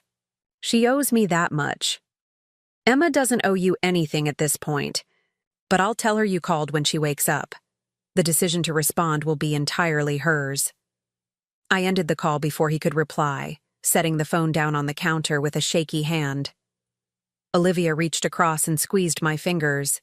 You handled that perfectly, she assured me. Firm boundaries, no emotional engagement. Exactly what he hates most. He'll escalate, I warned. This was just the opening salvo. Let him. Every action he takes now will only prove Emma's decision was the right one. We spent the next hour quietly preparing for the storm we knew was coming. Olivia, ever the pragmatist, made lists of immediate needs, changing passwords on Emma's accounts, canceling joint credit cards, securing important documents. I focused on practical comforts, fresh towels in the guest bathroom, Emma's favorite tea in the cupboard, space cleared in the closet for her belongings. When Emma finally appeared in the kitchen doorway around 10, she looked smaller somehow, diminished by exhaustion and grief. Her eyes were swollen from crying, her shoulders hunched as if warding off a blow. But there was something else there too, a glimmer of resolve I hadn't seen in years. Weston called, she said before either of us could speak. My phone's been buzzing nonstop since 7. I nodded. He called here too. I told him you'd contact him when and if you wanted to. He's left 17 voicemails. She sank into a chair at the table, clutching her phone like it might bite her. I haven't listened to any of them. You don't have to, Olivia assured her, placing a mug of tea in front of her sister. You don't owe him your time or attention. Right now. Emma stared at the steaming mug. I keep trying to understand how we got here. When exactly everything changed. But the truth is, it didn't change, did it? This is who he always was. I just couldn't or wouldn't see it. That's how it works, I said gently, echoing our conversation from weeks ago. These patterns don't appear overnight. They creep in slowly, disguised as love or protection, or even sensible financial management. I feel so stupid, Emma's voice cracked. All those red flags, all those moments that didn't quite make sense. How could I miss them? Because you're not a suspicious person. Because you believe in people's better natures. Because loving someone means giving them the benefit of the doubt. I moved to sit beside her, covering her cold hand with mine. Those aren't weaknesses, Emma. They're beautiful qualities that someone chose to exploit. She nodded, tears welling again. What do I do now? Olivia slid a legal pad across the table. First, we protect you. Financially, legally, personally. Then we deal with the house, the mortgage, the separation itself. One step at a time. The rest of the day passed in a blur of activity. Emma, despite her emotional state, approached each task with growing determination. She called her bank to freeze joint accounts. She contacted her employer to redirect her upcoming paycheck to a new account Olivia helped her open. She made a list of personal items she needed from the house, practical things like winter clothes and work files, but also sentimental objects, her grandmother's quilt, the small clay sculpture she'd made in college, photos from before Weston. We were discussing when and how to retrieve these items when the doorbell rang. I exchanged glances with Olivia, who immediately moved closer to Emma, protective instinct kicking in. "I'll get it," I said, my tone more confident than I felt. Through the peephole, I saw not Weston, as I'd feared, but a young woman in a delivery uniform holding a massive bouquet of roses, at least 3 dozen, all deep red, arranged with dramatic greenery in an ornate crystal vase. I opened the door, cautiously. "Delivery for Emma Caldwell," the woman announced cheerfully, consulting her clipboard. I accepted the arrangement, which was so heavy I nearly staggered under its weight. "Thank you." In the kitchen, Emma's face fell when she saw the flowers. "Let me guess. Weston?" "There's a card," I said, setting the vase on the counter and extracting the small envelope tucked among the blooms. Emma made no move to take it, so I opened it myself and read aloud. "Emma, I'm sorry for everything. Please come home so we can talk." "You're talking about lawyers now? After less than 24 hours? He laughed, a harsh, ugly sound. "This is your mother's doing. She's manipulating you, using you to get back at me because I dared to set boundaries." Emma shook her head, a sad smile touching her lips. "That's the difference between you and her, Weston. She gave me a choice. You never did." With that, she turned and opened the door, stepping back inside. Weston lunged forward, catching the edge of the door before she could close it. "This isn't over, Emma. You're my wife. This is just a tantrum, and when you calm down—" "Good night, Weston." She pushed the door firmly, forcing him to either remove his hand or be hurt. He chose the former, but not before spitting out one final threat. "You'll regret this. When you realize what you've thrown away, when you're all alone with no one but your controlling mother, you'll come crawling back, and I might not be there." The door closed with a decisive click. Emma engaged the deadbolt, then turned to face us, her expression a complex mixture of grief, relief, and determination. "Well," she said, her voice only slightly unsteady. "That's done." I resisted the urge to pull her into my arms, to shield her from the pain I knew she was feeling despite her brave front. Instead, I simply asked, "What do you need right now?" She considered the question, perhaps the first time in years someone had asked what she needed rather than telling her what she should want. "I need a shower, a glass of wine, and then I need to make a plan, because this is only the beginning." She was right about that. Over the next week, Weston cycled through every manipulation tactic in the abuser's handbook. There were more gifts, increasingly expensive and desperate. There were heartfelt emails apologizing for any misunderstandings and promising to do better, carefully worded to admit no actual wrongdoing. There were angry, accusatory messages when the contrite ones went unanswered. When none of these yielded results, he moved on to mutual friends and colleagues again, but with a new narrative. No longer was Emma in a fragile state. Now she was vindictive, unreasonable, turning her back on their marriage over trivial financial disagreements. He called her workplace, expressing concern that she might be too emotionally distraught to handle her responsibilities. Through it all, Emma remained resolute. She retained a divorce attorney, not Olivia, who was too personally involved, but a colleague she trusted. She went to work each day, head held high, addressing concerned inquiries with dignified brevity. She started therapy, recognizing that untangling herself from years of emotional manipulation would take professional support. and she began to reclaim pieces of herself that had gradually disappeared during her marriage. She bought a vibrant blue sweater that Weston would have deemed too attention-seeking. She reconnected with old friends he had subtly pushed away. She laughed, genuinely laughed, for the first time in what felt like forever. 2 weeks after she left, Emma was ready to return to the house to collect more of her belongings. Her attorney had arranged for Weston to be absent during a specified 3-hour window, with a neutral third party present to oversee the process. "I should come with you," I insisted when she told me her plans, "for moral support." She shook, her head, a gentle smile softening her features. "I need to do this myself, Mom, but thank you." "At least take Olivia," I pressed, "in case there are legal issues. The mediator will be there, and Marcus is coming to help with the heavy lifting." Her smile widened slightly.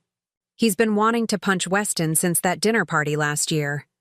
This is the closest I can let him get." I had to laugh at that. My son-in-law Marcus, despite his imposing physical presence, was the gentlest soul I knew, unless someone threatened his family.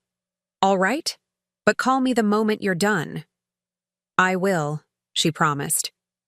The appointed day dawned clear and cold. Emma left early, dressed in practical jeans and a sweater, her hair pulled back in a no-nonsense ponytail. She seemed calm, focused, but I knew returning to the house would be emotionally challenging.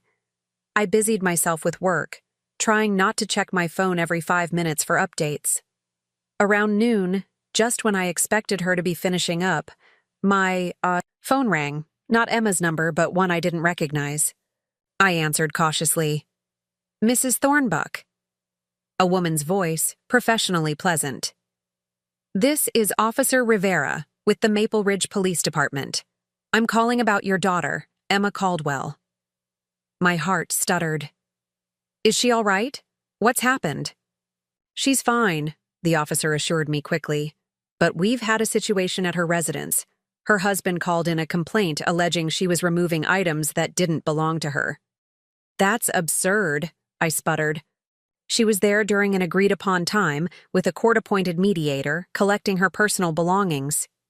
"Yes, we've confirmed that with the mediator. The situation is under control, but Emma asked if you could come to the house. She's quite upset."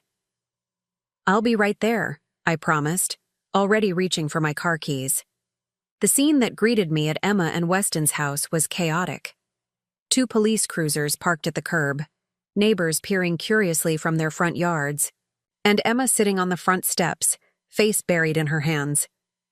Marcus stood nearby, his expression thunderous, deep in conversation with a uniformed officer. I rushed to Emma's side, kneeling in front of her. "Sweetheart, what happened?" She looked up, her face tear-streaked but angry rather than defeated. "Weston showed up halfway through. Started claiming I was stealing things that were his. Family heirlooms, expensive electronics. Said I was looting the house while he was gone. But the mediator was documenting everything." She gestured to a professionally dressed woman speaking with another officer. "She has the complete inventory of what I was taking. Nothing. But my clothes, my books, my personal mementos." "Then there's no problem," I assured her. "The police will sort it out. That's not why I'm upset." Emma's voice hardened. After the officers arrived, while they were talking to Marcus and the mediator, Weston pulled me aside. Said if I went through with the divorce, he'd make sure I lost my job. Said he had evidence I'd been embezzling from the nonprofit, that he'd go to the board with it if I didn't come home. Cold rage washed over me. That's a lie, and it's extortion. Of course it's a lie. But he made it sound so convincing, Mom. Said he'd been protecting me by keeping quiet, but that his moral obligation would force him to come forward if we divorced. Her hands trembled. He knows how much my work means to me. Knows it's the one thing I've held on to through everything. "Did you tell the officers what he said?" She nodded. "They said it's a matter for the divorce proceedings, that they're only here about the property dispute. Her voice cracked. He's going to try to destroy everything I've built, just because I finally stood up to him. I wrapped an arm around her shoulders, fury building in my chest. We won't let that happen, I promise you that. After nearly an hour of statements and documentation, the police concluded that Emma was within her rights to remove the items she'd packed. Weston, outwardly apologetic but seething beneath the surface, was warned about making false reports. The officers left, the mediator departed, and Emma finished loading her belongings into Marcus's truck with mechanical efficiency. As they prepared to leave, Weston approached one last time, his voice low enough that only Emma and I could hear. You've made your choice, and now you'll live with the consequences. I've already spoken to James on the board. He was very interested to hear about those accounting irregularities. Emma flinched, but held her ground. There are no irregularities, Weston. You know that. It doesn't matter what's true. It matters what people believe.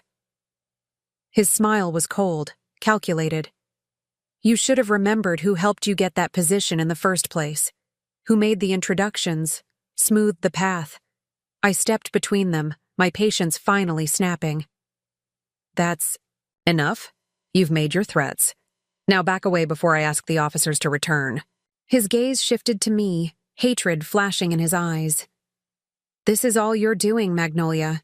You never thought I was good enough for her, never accepted me into your precious family.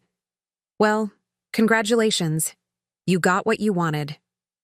What I wanted, I said evenly, was for my daughter to be loved without conditions or control.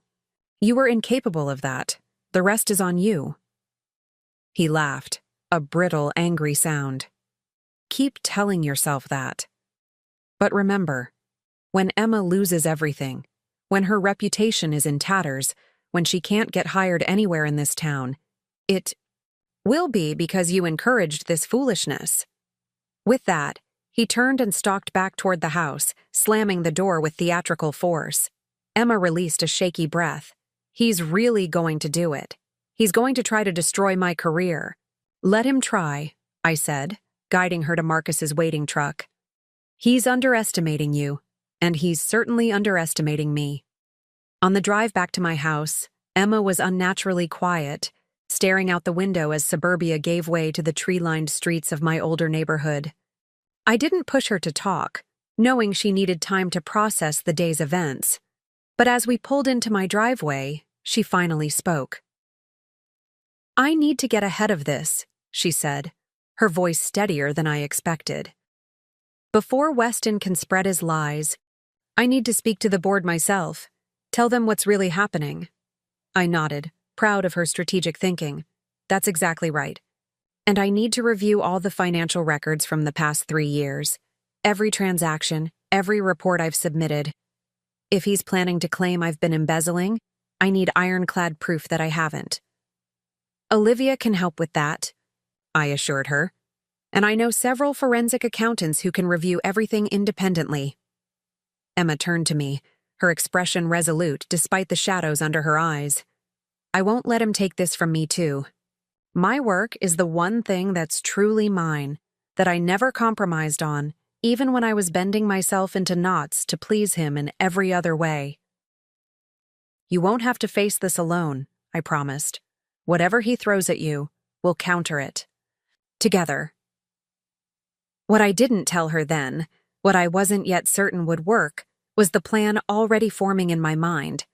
A plan that would not only protect Emma from Weston's vindictive attacks, but turn his own tactics against him.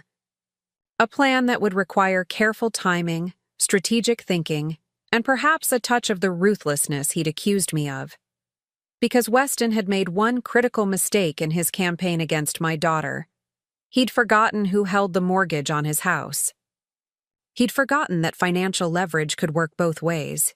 He'd forgotten, in his arrogant certainty, that I hadn't yet played my final card, and I was more than ready to remind him.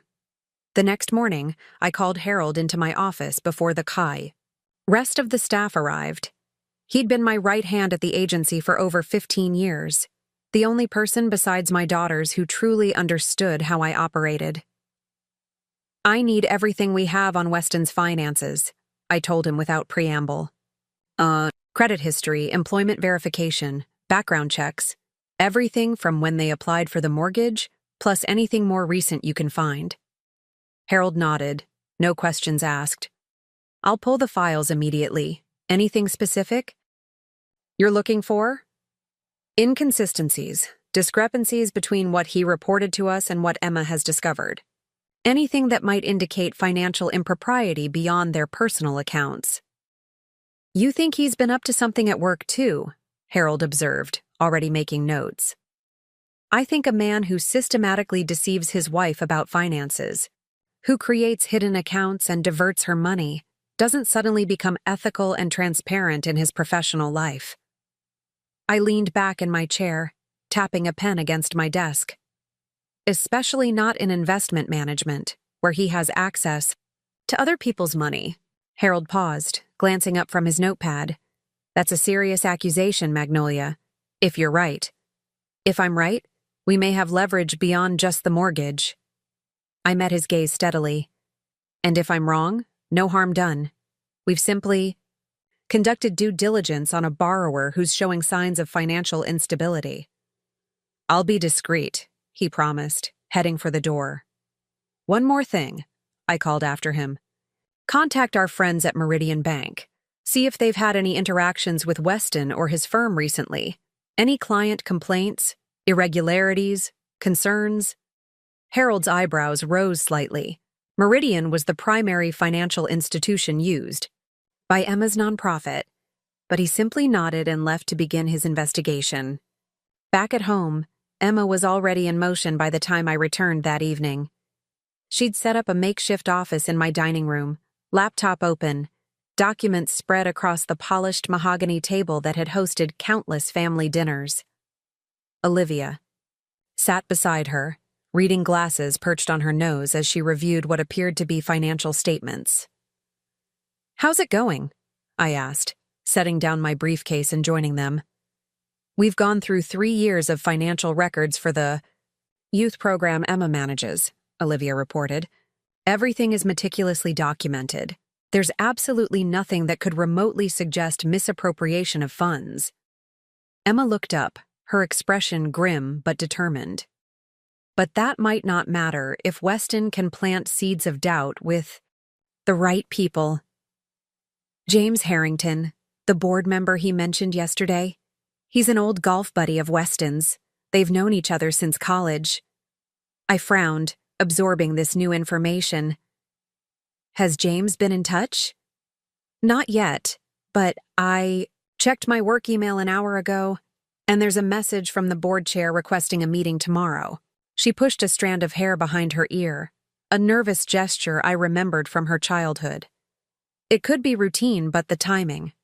It's not a coincidence, Olivia stated flatly. Weston's already making moves. I set my hand on Emma's shoulder, feeling the tension there. What's your plan? Full transparency.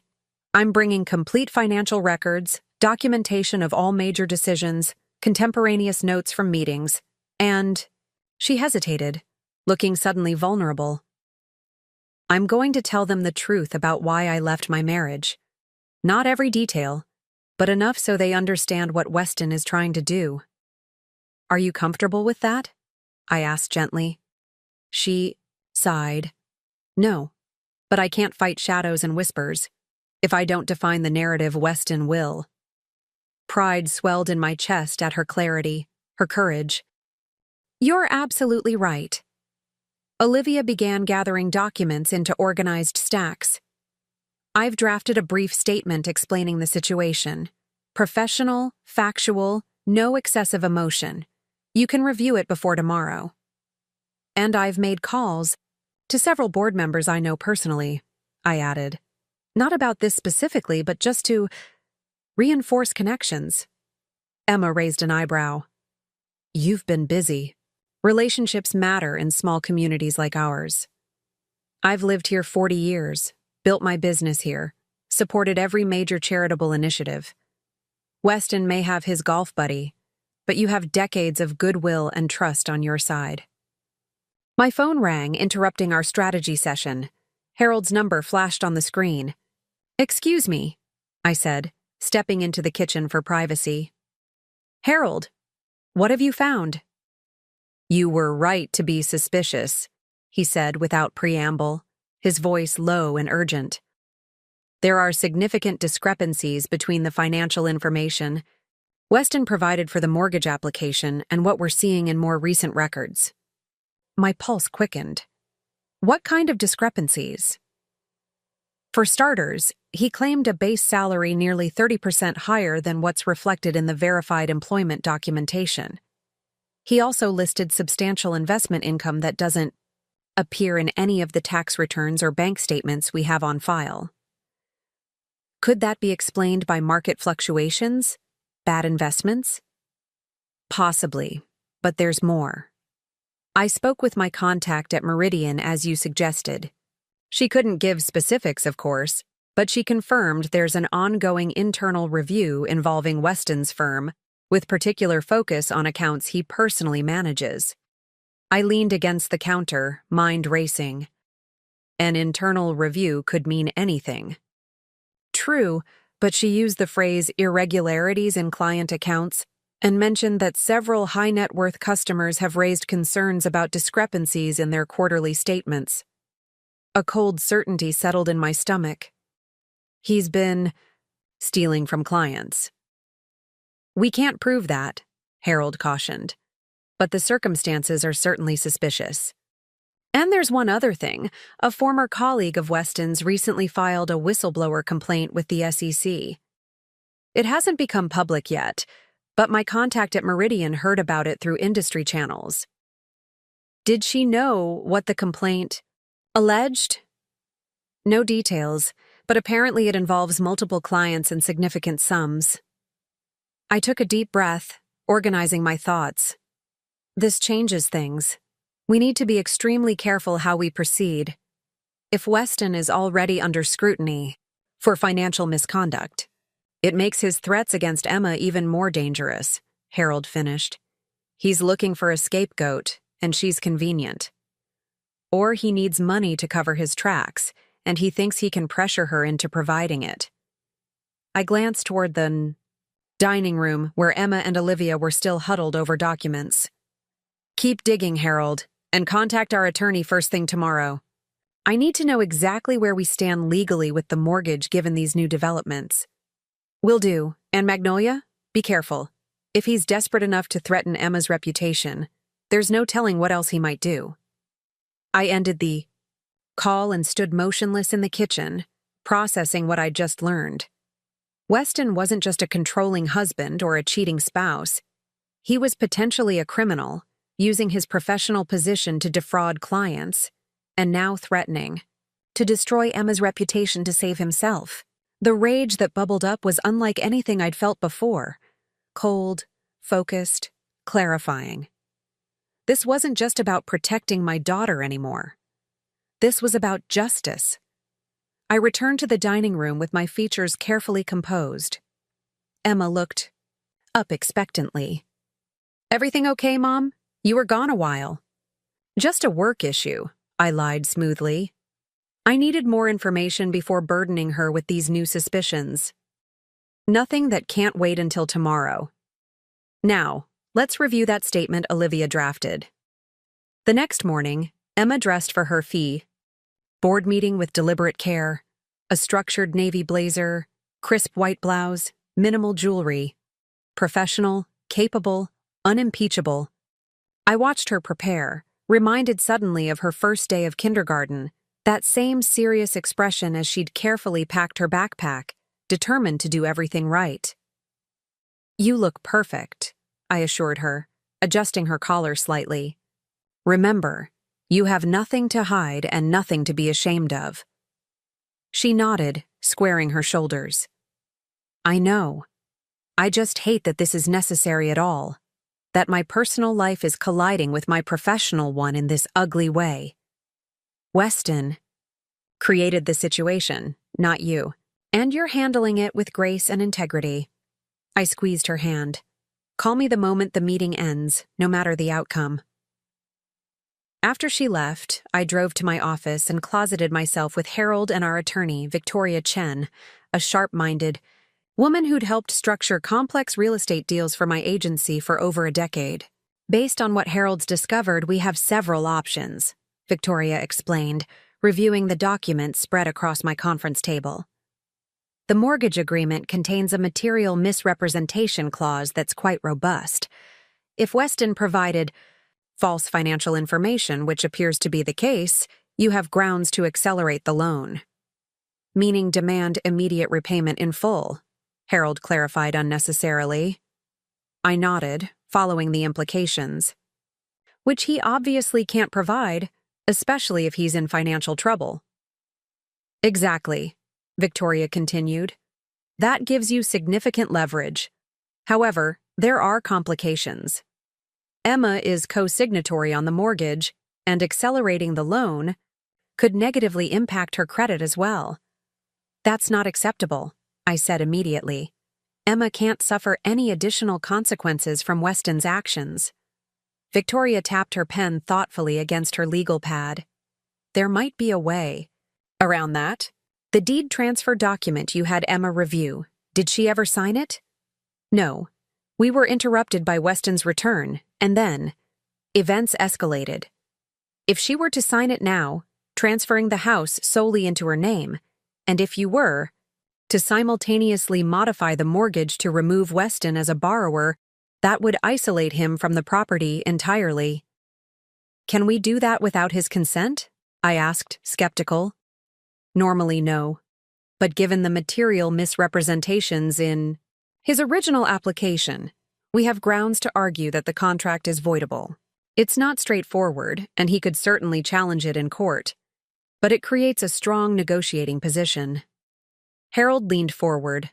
What exactly are you suggesting, Victoria? Her smile was precise, professional, yet somehow predatory. I'm suggesting that Magnolia use the threat of loan acceleration and potential fraud reports to negotiate Weston's complete withdrawal from both the property and Emma's life. Blackmail, I stated bluntly. I prefer to call it leveraged negotiation, Victoria replied, unfazed. And given what he's threatening to do to Emma, I'd say it's proportionate. I considered the strategy, turning it over in my mind like a complex puzzle. If there's already a whistleblower complaint with the SEC, if his firm is already conducting an internal review, additional scrutiny from us could be the tipping point that brings everything crashing down around him. Precisely, Victoria agreed. People like Weston rely on maintaining appearances. Once one thread comes loose, the entire facade can unravel remarkably quickly. My phone rang. Emma. I excused myself to take the call in my private office. How did it go? I asked without preamble. Her exhale was shaky but relieved. Better than I expected. I presented everything up front, the financial records, the documentation of all major decisions, and yes, the personal situation with Weston. And most of the board was completely supportive. They've known me for years, trusted my work. The chair actually apologized for putting me through the meeting at all, said they were obligated to follow up on any allegation, no matter how dubious the source. James Harrington? He tried to raise concerns about some specific transactions, but I had documentation for everything. When he couldn't make anything stick, he switched to insinuating I was emotionally unstable because of my marital problems. Her voice hardened. That didn't go over well with the 3 women on the board, let me tell you. So you're in the clear? For now, the chair called for a formal vote of confidence, which passed unanimously. Even James had to go along once. He saw which way the wind was blowing. They've also agreed to hire an independent auditor to review the program finances, which I actually suggested myself. I have nothing to hide. Pride swelled in my chest. You handled it perfectly. There's one more thing. She paused.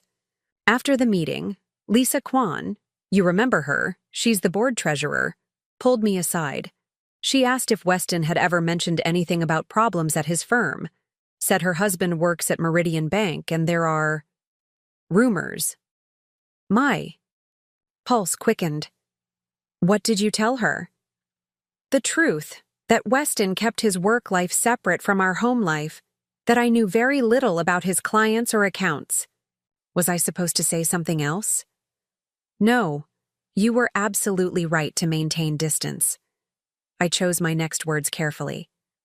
Emma, there may be more to Weston's situation than we initially realized. I'm still gathering information, but it appears he might be under scrutiny for financial improprieties at work. Silence on the line, then a soft, "Oh." It would explain the urgency of his threats against you, the desperation to control the narrative. If he's already facing professional difficulties, the last thing he needs is a messy divorce raising. Additional questions about his character and judgment. You think he's been stealing from clients? Her voice was barely above a whisper. I don't have proof of that. But Harold has found significant discrepancies in Weston's financial disclosures, and there are indications of an internal review at his firm. Another long pause. That's why he's been so desperate for me to come back.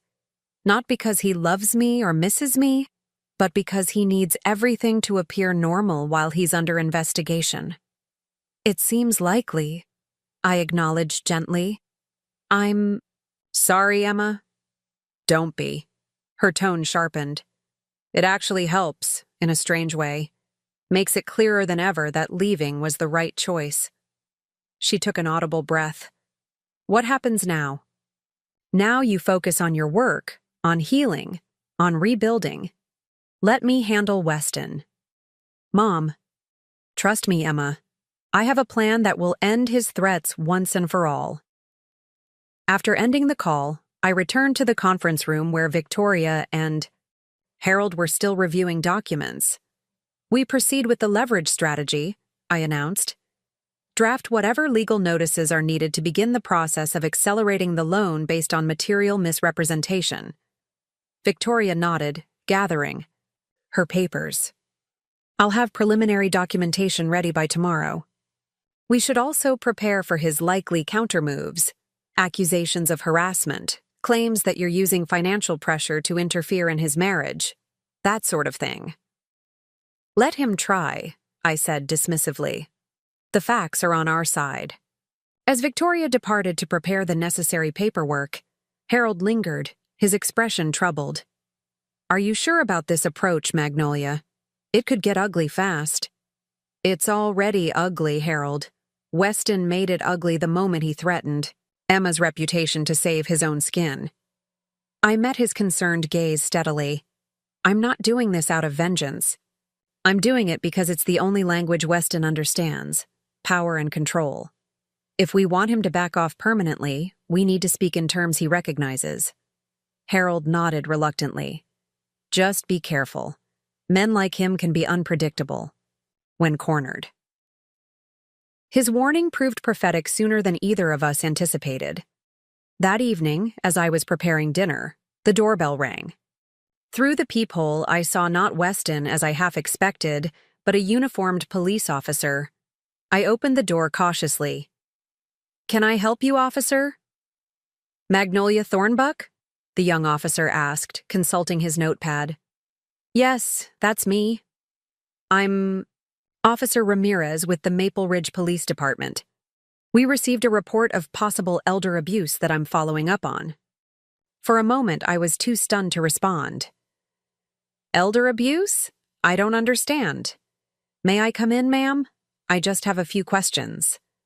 I stepped back, allowing him into the foyer, mind racing to make sense of this bizarre development. Who made this report? I'm not at liberty to say, but the concern relates to your daughter, Emma Caldwell, who I understand is currently residing here. Realization dawned with a cold clarity. My son-in-law made this report, didn't he? Officer Ramirez maintained a neutral expression. As I said, I can't disclose that information. Is your daughter at home? She's working late tonight. I crossed my arms, anger building beneath my carefully maintained composure. Let me be absolutely clear, officer.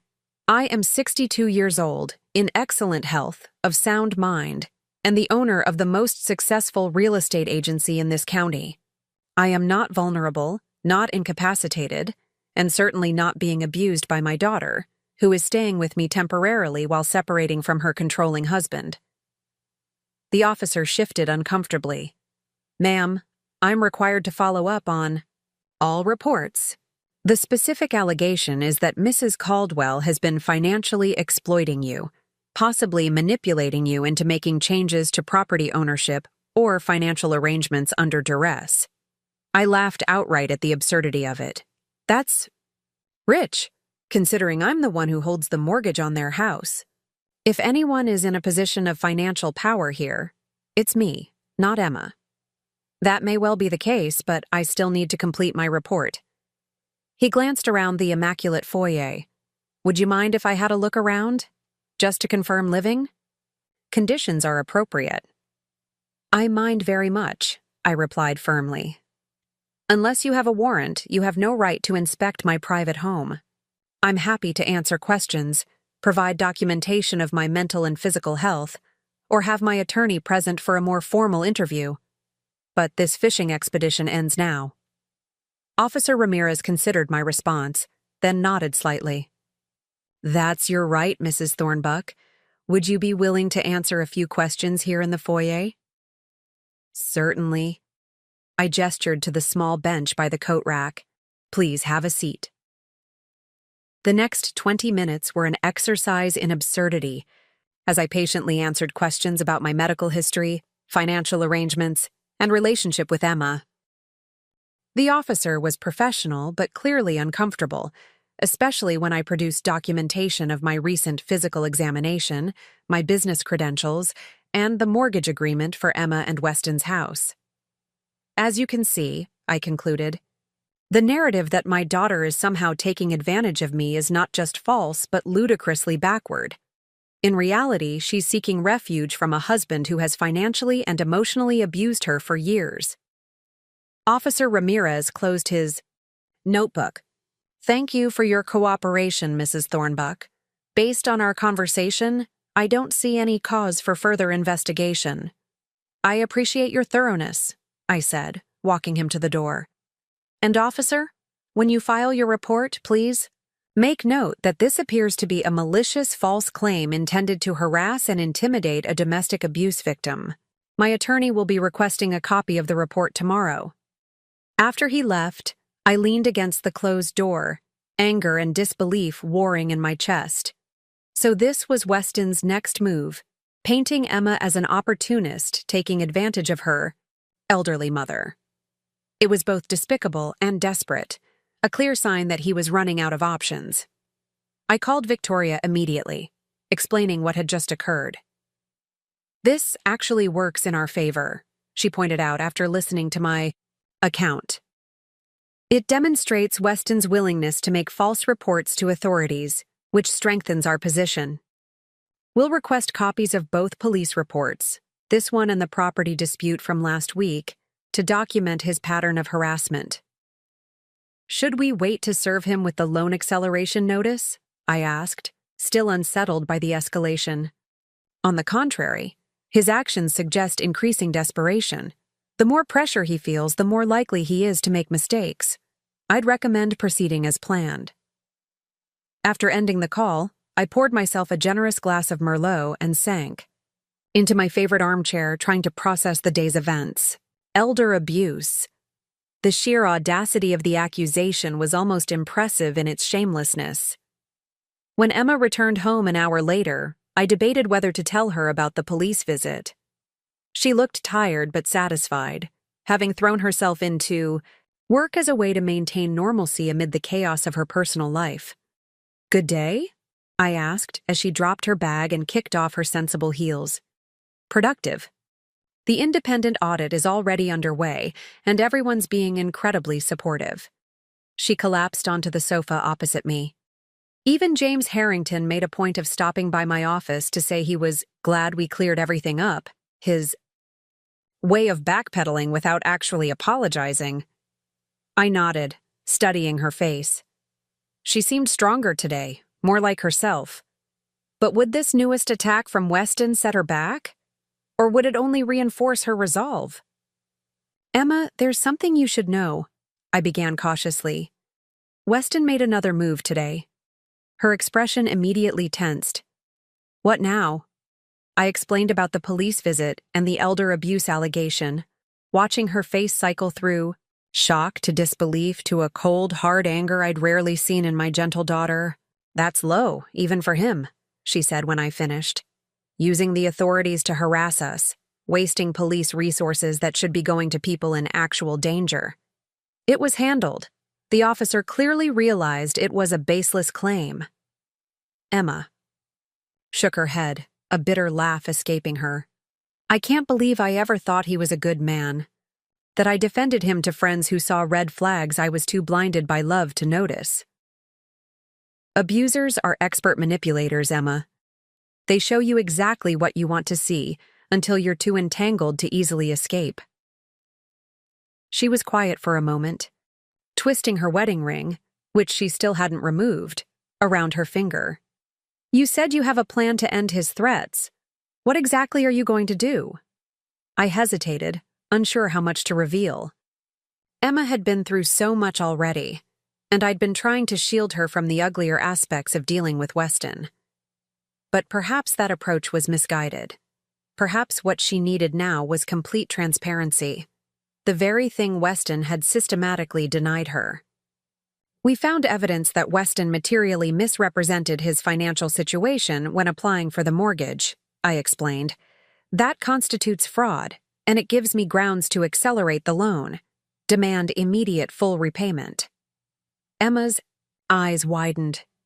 He can't possibly have that kind of money right now, especially if he's having professional problems. Exactly, which gives us leverage to negotiate a comprehensive settlement. The house transferred solely to your name, Weston removed from the mortgage, and most importantly, a legally binding agreement that he will cease all attempts to damage your reputation or interfere with your career. Blackmail, she said, echoing my earlier assessment. Leverage negotiation, I corrected, borrowing Victoria's euphemism. Using the tools at our disposal to protect you from further harm. Emma was silent, processing the strategy. Finally, she looked up, her expression resolute. Do it. Whatever it takes to end this nightmare so I can start rebuilding my life. Are you sure? It could get messier before it gets better. I'm sure. She twisted the wedding ring off her finger and set it decisively on the coffee table between us. Weston has shown exactly who he is and what he's willing to do. I'm done hoping for decency or fairness from him. It's time to fight fire with fire. The determination in her voice both heartened and concerned me. This was a different Emma than the one who had arrived on my doorstep 3 weeks ago. Stronger, certainly, but also harder. Weston's betrayal had changed her in ways that might never fully heal. All right, I agreed. Tomorrow morning, Victoria will serve him with the formal notice of loan acceleration based on fraudulent application. That's when the real negotiation begins. Little did I know that Weston, already cornered and desperate, had one final devastating card to play. A move so callous and calculated that it would test the limits of both Emma's resilience and my own carefully controlled rage. The board of Emma's nonprofit received an anonymous package the next morning, delivered by courier before the office officially opened. Inside were doctored financial documents, carefully altered emails, and a letter detailing alleged misappropriation of funds for personal expenses shared with her mother, Magnolia Thornbuck. By the time Emma arrived at work, the damage was already spreading like wildfire. The call came at 8:47 a.m. I was in my office reviewing the loan acceleration documents Victoria had prepared when Emma's name flashed on my phone screen. Mom. Her voice was tight, controlled, but I could hear the panic underneath. Something's happened. What is it? I was already reaching for my car keys. Someone sent forged financial documents to the board. They make it look like I've been diverting nonprofit funds to personal accounts. Accounts supposedly shared with you. She took a shuddering breath. There are altered emails, doctored bank statements, everything. Ice flooded my veins. Where? Are you now? In my car, in the parking lot. The board chair called me before I even got inside. They're having an emergency meeting at 9. Don't move, I'm coming to you. Mom, you can't. This involves me too now, I cut in. He's dragging both of us through the mud. I'm not letting you face this alone. 20 minutes later, I strode through the nonprofit's modest reception area, ignoring the startled receptionist who half rose from her desk with a questioning, "Ma'am?" I found Emma in the small conference room, surrounded by board members in various states of consternation. The documents were spread across the table, professional-looking spreadsheets, printed emails, bank statements. A masterpiece of deception. Mrs. Thornbuck, the board chair, Eleanor Bishop, looked up in surprise. This is a closed meeting. Since these allegations directly involve me, I believe I have a right to be present, I replied, my voice steely, calm as I moved to stand beside Emma. I squeezed her shoulder gently before addressing the room. I understand someone has accused my daughter and me of financial misconduct. Anonymous allegations, Eleanor clarified, but concerning enough to warrant immediate investigation. May I? I gestured to the documents. Eleanor nodded, and I began examining them with a practiced eye. The alterations were clever but detectable. Inconsistent fonts in the bank statements, slightly misaligned text in the emails. Someone had put considerable effort into creating this fiction. These are forgeries, I stated flatly, looking up at the assembled board members. Sophisticated ones, but forgeries nonetheless. I've never shared accounts with Emma's program, never received funds from this organization in any capacity. James Harrington, Weston's golf buddy, cleared his throat. With all due respect, Mrs. Thornbuck, you would say that regardless of the truth. Perhaps I would, I acknowledged, but the bank won't lie. I pulled out my phone and dialed a number, putting it on speaker. Harold, I need you to contact our representatives at First National and Meridian immediately. Have them send verification of all accounts under my name or Emma's for the past 3 years, including any joint accounts.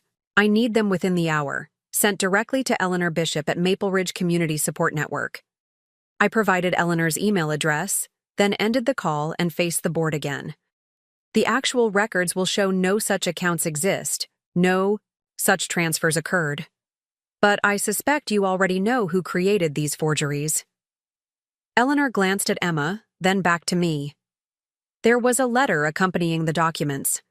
It doesn't name anyone specifically, but it suggests Mrs. Caldwell has been under undue influence from her husband in managing program finances.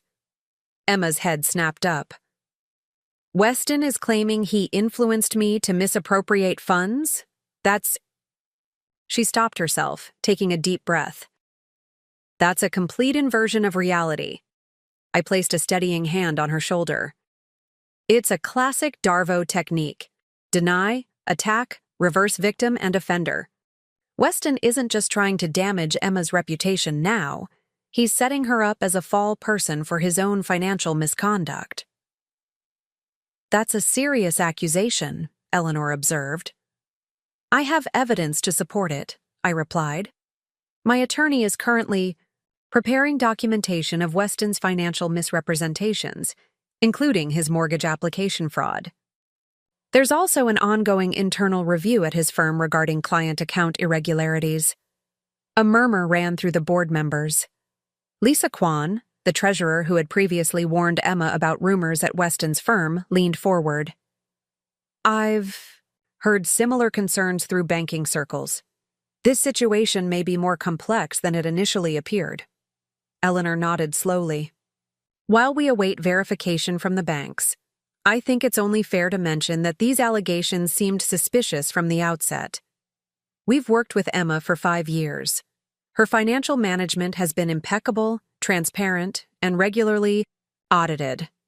The timing of these accusations, coming immediately after she stood her ground yesterday, strikes me as retaliatory rather than legitimate.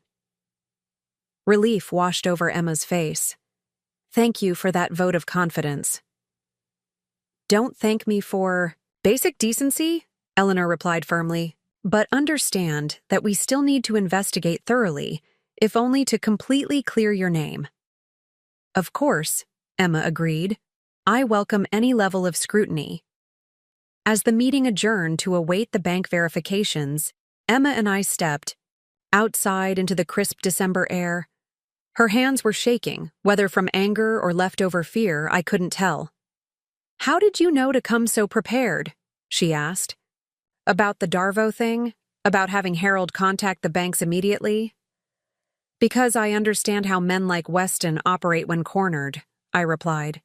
They escalate, they project, they try to create so much chaos that everyone loses sight of their original transgressions. I took her cold hands in mine. The loan acceleration notice was delivered to your house an hour ago. This is his desperate countermove. Emma nodded slowly. What happens next? Now we end this, once and for all. I made the call I'd been contemplating since discovering Weston's professional improprieties. Not to Victoria, not to Harold, but to Maxwell Jensen, the SEC enforcement attorney I'd known since our college days at NYU. By early afternoon, Emma's name had been fully cleared. The bank verifications showed exactly what I'd predicted. No shared accounts, no misappropriated funds, no financial impropriety of any kind. The board issued a formal statement of confidence in her leadership, and the independent audit was expanded specifically to document the falsity of the anonymous allegations. That might have been victory enough, but I had learned through painful experience that men like Weston don't stop until they're forced to stop. Half measures wouldn't suffice. At 4:30 p.m., I sat in my car outside Weston's office building, watching the steady stream of employees leaving for the day. My phone rang. Victoria. It's done, she reported. SEC enforcement officers arrived about 20 minutes ago with subpoenas for Weston's files and devices. They're also seizing records from the firm's servers. Any resistance? None, apparently. The managing partners have suspected issues with his accounts for some time. They're fully cooperating to limit their own exposure. I exhaled slowly. And the other matter? Judge Wilson signed the emergency injunction. Weston is legally barred from contacting Emma, entering your property, or making any statements about either of you to employers, colleagues, or financial institutions. The restraining order should be served within the hour. Thank you, Victoria. I ended the call and continued watching the building entrance. At 4:47, Weston emerged, walking quickly, collar turned up against the cold. Even from a distance, I could see the rigid set of his shoulders, the barely contained panic in his movements. I stepped out of my car and called his name. He froze, then turned slowly to face me. For a long moment, we simply stared at each other. Across the sidewalk, two adversaries weighing their final moves. You, he finally said, voice low and venomous. You did this. No, Weston. You did this. Every bit of it. From the first lie on your mortgage application to the forged documents you sent to Emma's board this morning. His eyes widened slightly. I don't know what you're talking about. Save it for the SEC investigators. I'm sure they'll be fascinated by your creative accounting methods. I took a step closer. Did you really think I wouldn't fight back when you threatened my daughter? That I'd stand by while you tried to destroy everything she's worked for? Something ugly twisted his features.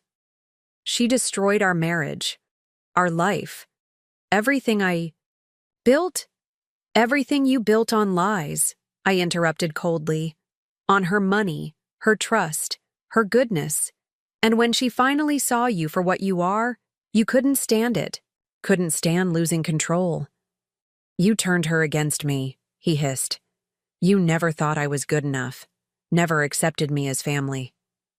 Family doesn't steal from family, Weston, doesn't manipulate, doesn't threaten, doesn't forge documents to ruin someone's career. I held his gaze steadily. I gave you every chance to be the man Emma deserved.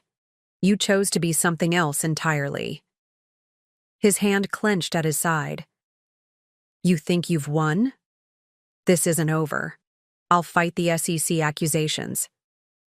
I'll contest the loan acceleration. I'll take that house if it's the last thing I do. You've already lost the house, I cut in. Judge Wilson signed the emergency deed transfer this afternoon. It's solely in Emma's name now, with a restructured mortgage that removes you completely. You have no legal claim to it anymore. The color drained from his face. That's impossible. Not when there's clear evidence of fraud in the original application. Not when the lender, that would be me, has documentation of your financial misrepresentations. I stepped closer, lowering my voice. It's over, Weston. The SEC is combing through your client accounts as we speak. The restraining order bars you from contacting Emma or making any further false claims about her. The house is hers alone. You've lost everything. For an instant, raw fury flashed in his eyes, and I tensed, wondering if he might lash out physically. Then, just as quickly, the fight seemed to drain out of him. His shoulders slumped, and for the first time, I saw past the polished exterior to the hollow core beneath. What do you want from me? He asked hoarsely. I want you to disappear from Emma's life, completely and permanently. Sign the divorce. Papers Victoria will send tomorrow. Make no further attempts to contact Emma or damage her reputation. Move away from Maple Ridge. Start over somewhere else. I held his gaze. Do that, and I won't pursue criminal charges for the mortgage fraud. I won't submit an official investor complaint to supplement the SEC investigation. I'll remain neutral, rather than actively working to ensure you never work in finance again. He stared at me, calculation warring with defeat in his eyes. And if I don't? Then I will use every resource, every connection, every ounce of influence I've built over 40 years to make sure you face the maximum consequences for your actions. I smiled thinly. The choice is yours, but I recommend choosing wisely. You're already facing serious professional repercussions. Don't add personal legal battles you cannot win. A sleek black sedan pulled up to the curb beside us. A man in a suit emerged, holding an official-looking envelope. Weston Caldwell. Weston's gaze flicked from the man to me, understanding, dawning. The restraining order. I nodded. Like I said, it's over. I watched as he accepted the envelope with shaking hands, as the process server explained the terms, as the final threads of his carefully constructed life unraveled before my eyes. I felt no triumph, no vindictive pleasure, only a profound relief that Emma would now be truly free of his toxic influence. As Weston walked away, shoulders hunched against the winter wind, I returned to my car and called Emma. It's done, I told her simply. Her exhale was audible, years of tension releasing in a single breath. Thank you, Mom. Come home when you're ready. We'll open that special bottle of Cabernet I've been saving. That evening, as we sat before the fireplace in my living room, glasses of rich red wine in hand, Emma finally asked the question that had been hovering between us for weeks. Why didn't you tell me? About Weston, about your suspicions. You saw what he was long before I did. I considered my answer carefully. Because you weren't ready to hear it. Because love, even misplaced love, creates its own reality. You needed to discover the truth in your own time, in your own way. She nodded slowly. I was so blind. No, you were hopeful, trusting. Those aren't flaws, Emma. They're beautiful qualities that someone chose to exploit. I'm not sure I'll ever trust my judgment again, she admitted softly. How do I move forward after this? One day at a time. You rebuild your confidence by making small decisions, then larger ones. You surround yourself with people who value your voice, your opinions, your boundaries. And gradually, the Emma who's always been there, strong, capable, compassionate, emerges again. She smiled faintly. You make it sound simple. Not simple, but possible. I clinked my glass against hers. And you won't do it alone. The formal divorce papers arrived 3 days later. Weston signed them without contest, agreeing to Emma's terms completely. The SEC investigation continued, eventually resulting in charges that would effectively end his career in finance. He left Maple Ridge before Christmas, reportedly relocating to Arizona to pursue other opportunities. Emma stayed with me through the holidays and into the new year, gradually reclaiming pieces of herself. She painted her old bedroom a vibrant teal that Weston would have hated. She reconnected with friends he had subtly pushed away. She laughed more freely, spoke more confidently, stood a little taller each day. By spring, she was ready to move, back into the house. Her house now, legally and emotionally. We spent a weekend reimagining the space, replacing Weston's heavy, masculine furniture with pieces that reflected Emma's lighter aesthetic. The master bedroom, once a site of control and criticism, became a peaceful retreat in soothing blues and greens. On her first night back, I brought dinner, her favorite lasagna from Giovanni's, and a small housewarming gift, a brass key holder for the entryway, engraved with the words, "This is your house. These are your keys. This is your life." Emma hung it by the door, running her fingers over the engraving. I never thought I'd feel safe here again. The house was never the problem, I reminded her. It was always beautiful, always full of potential. It just needed the right person to claim it.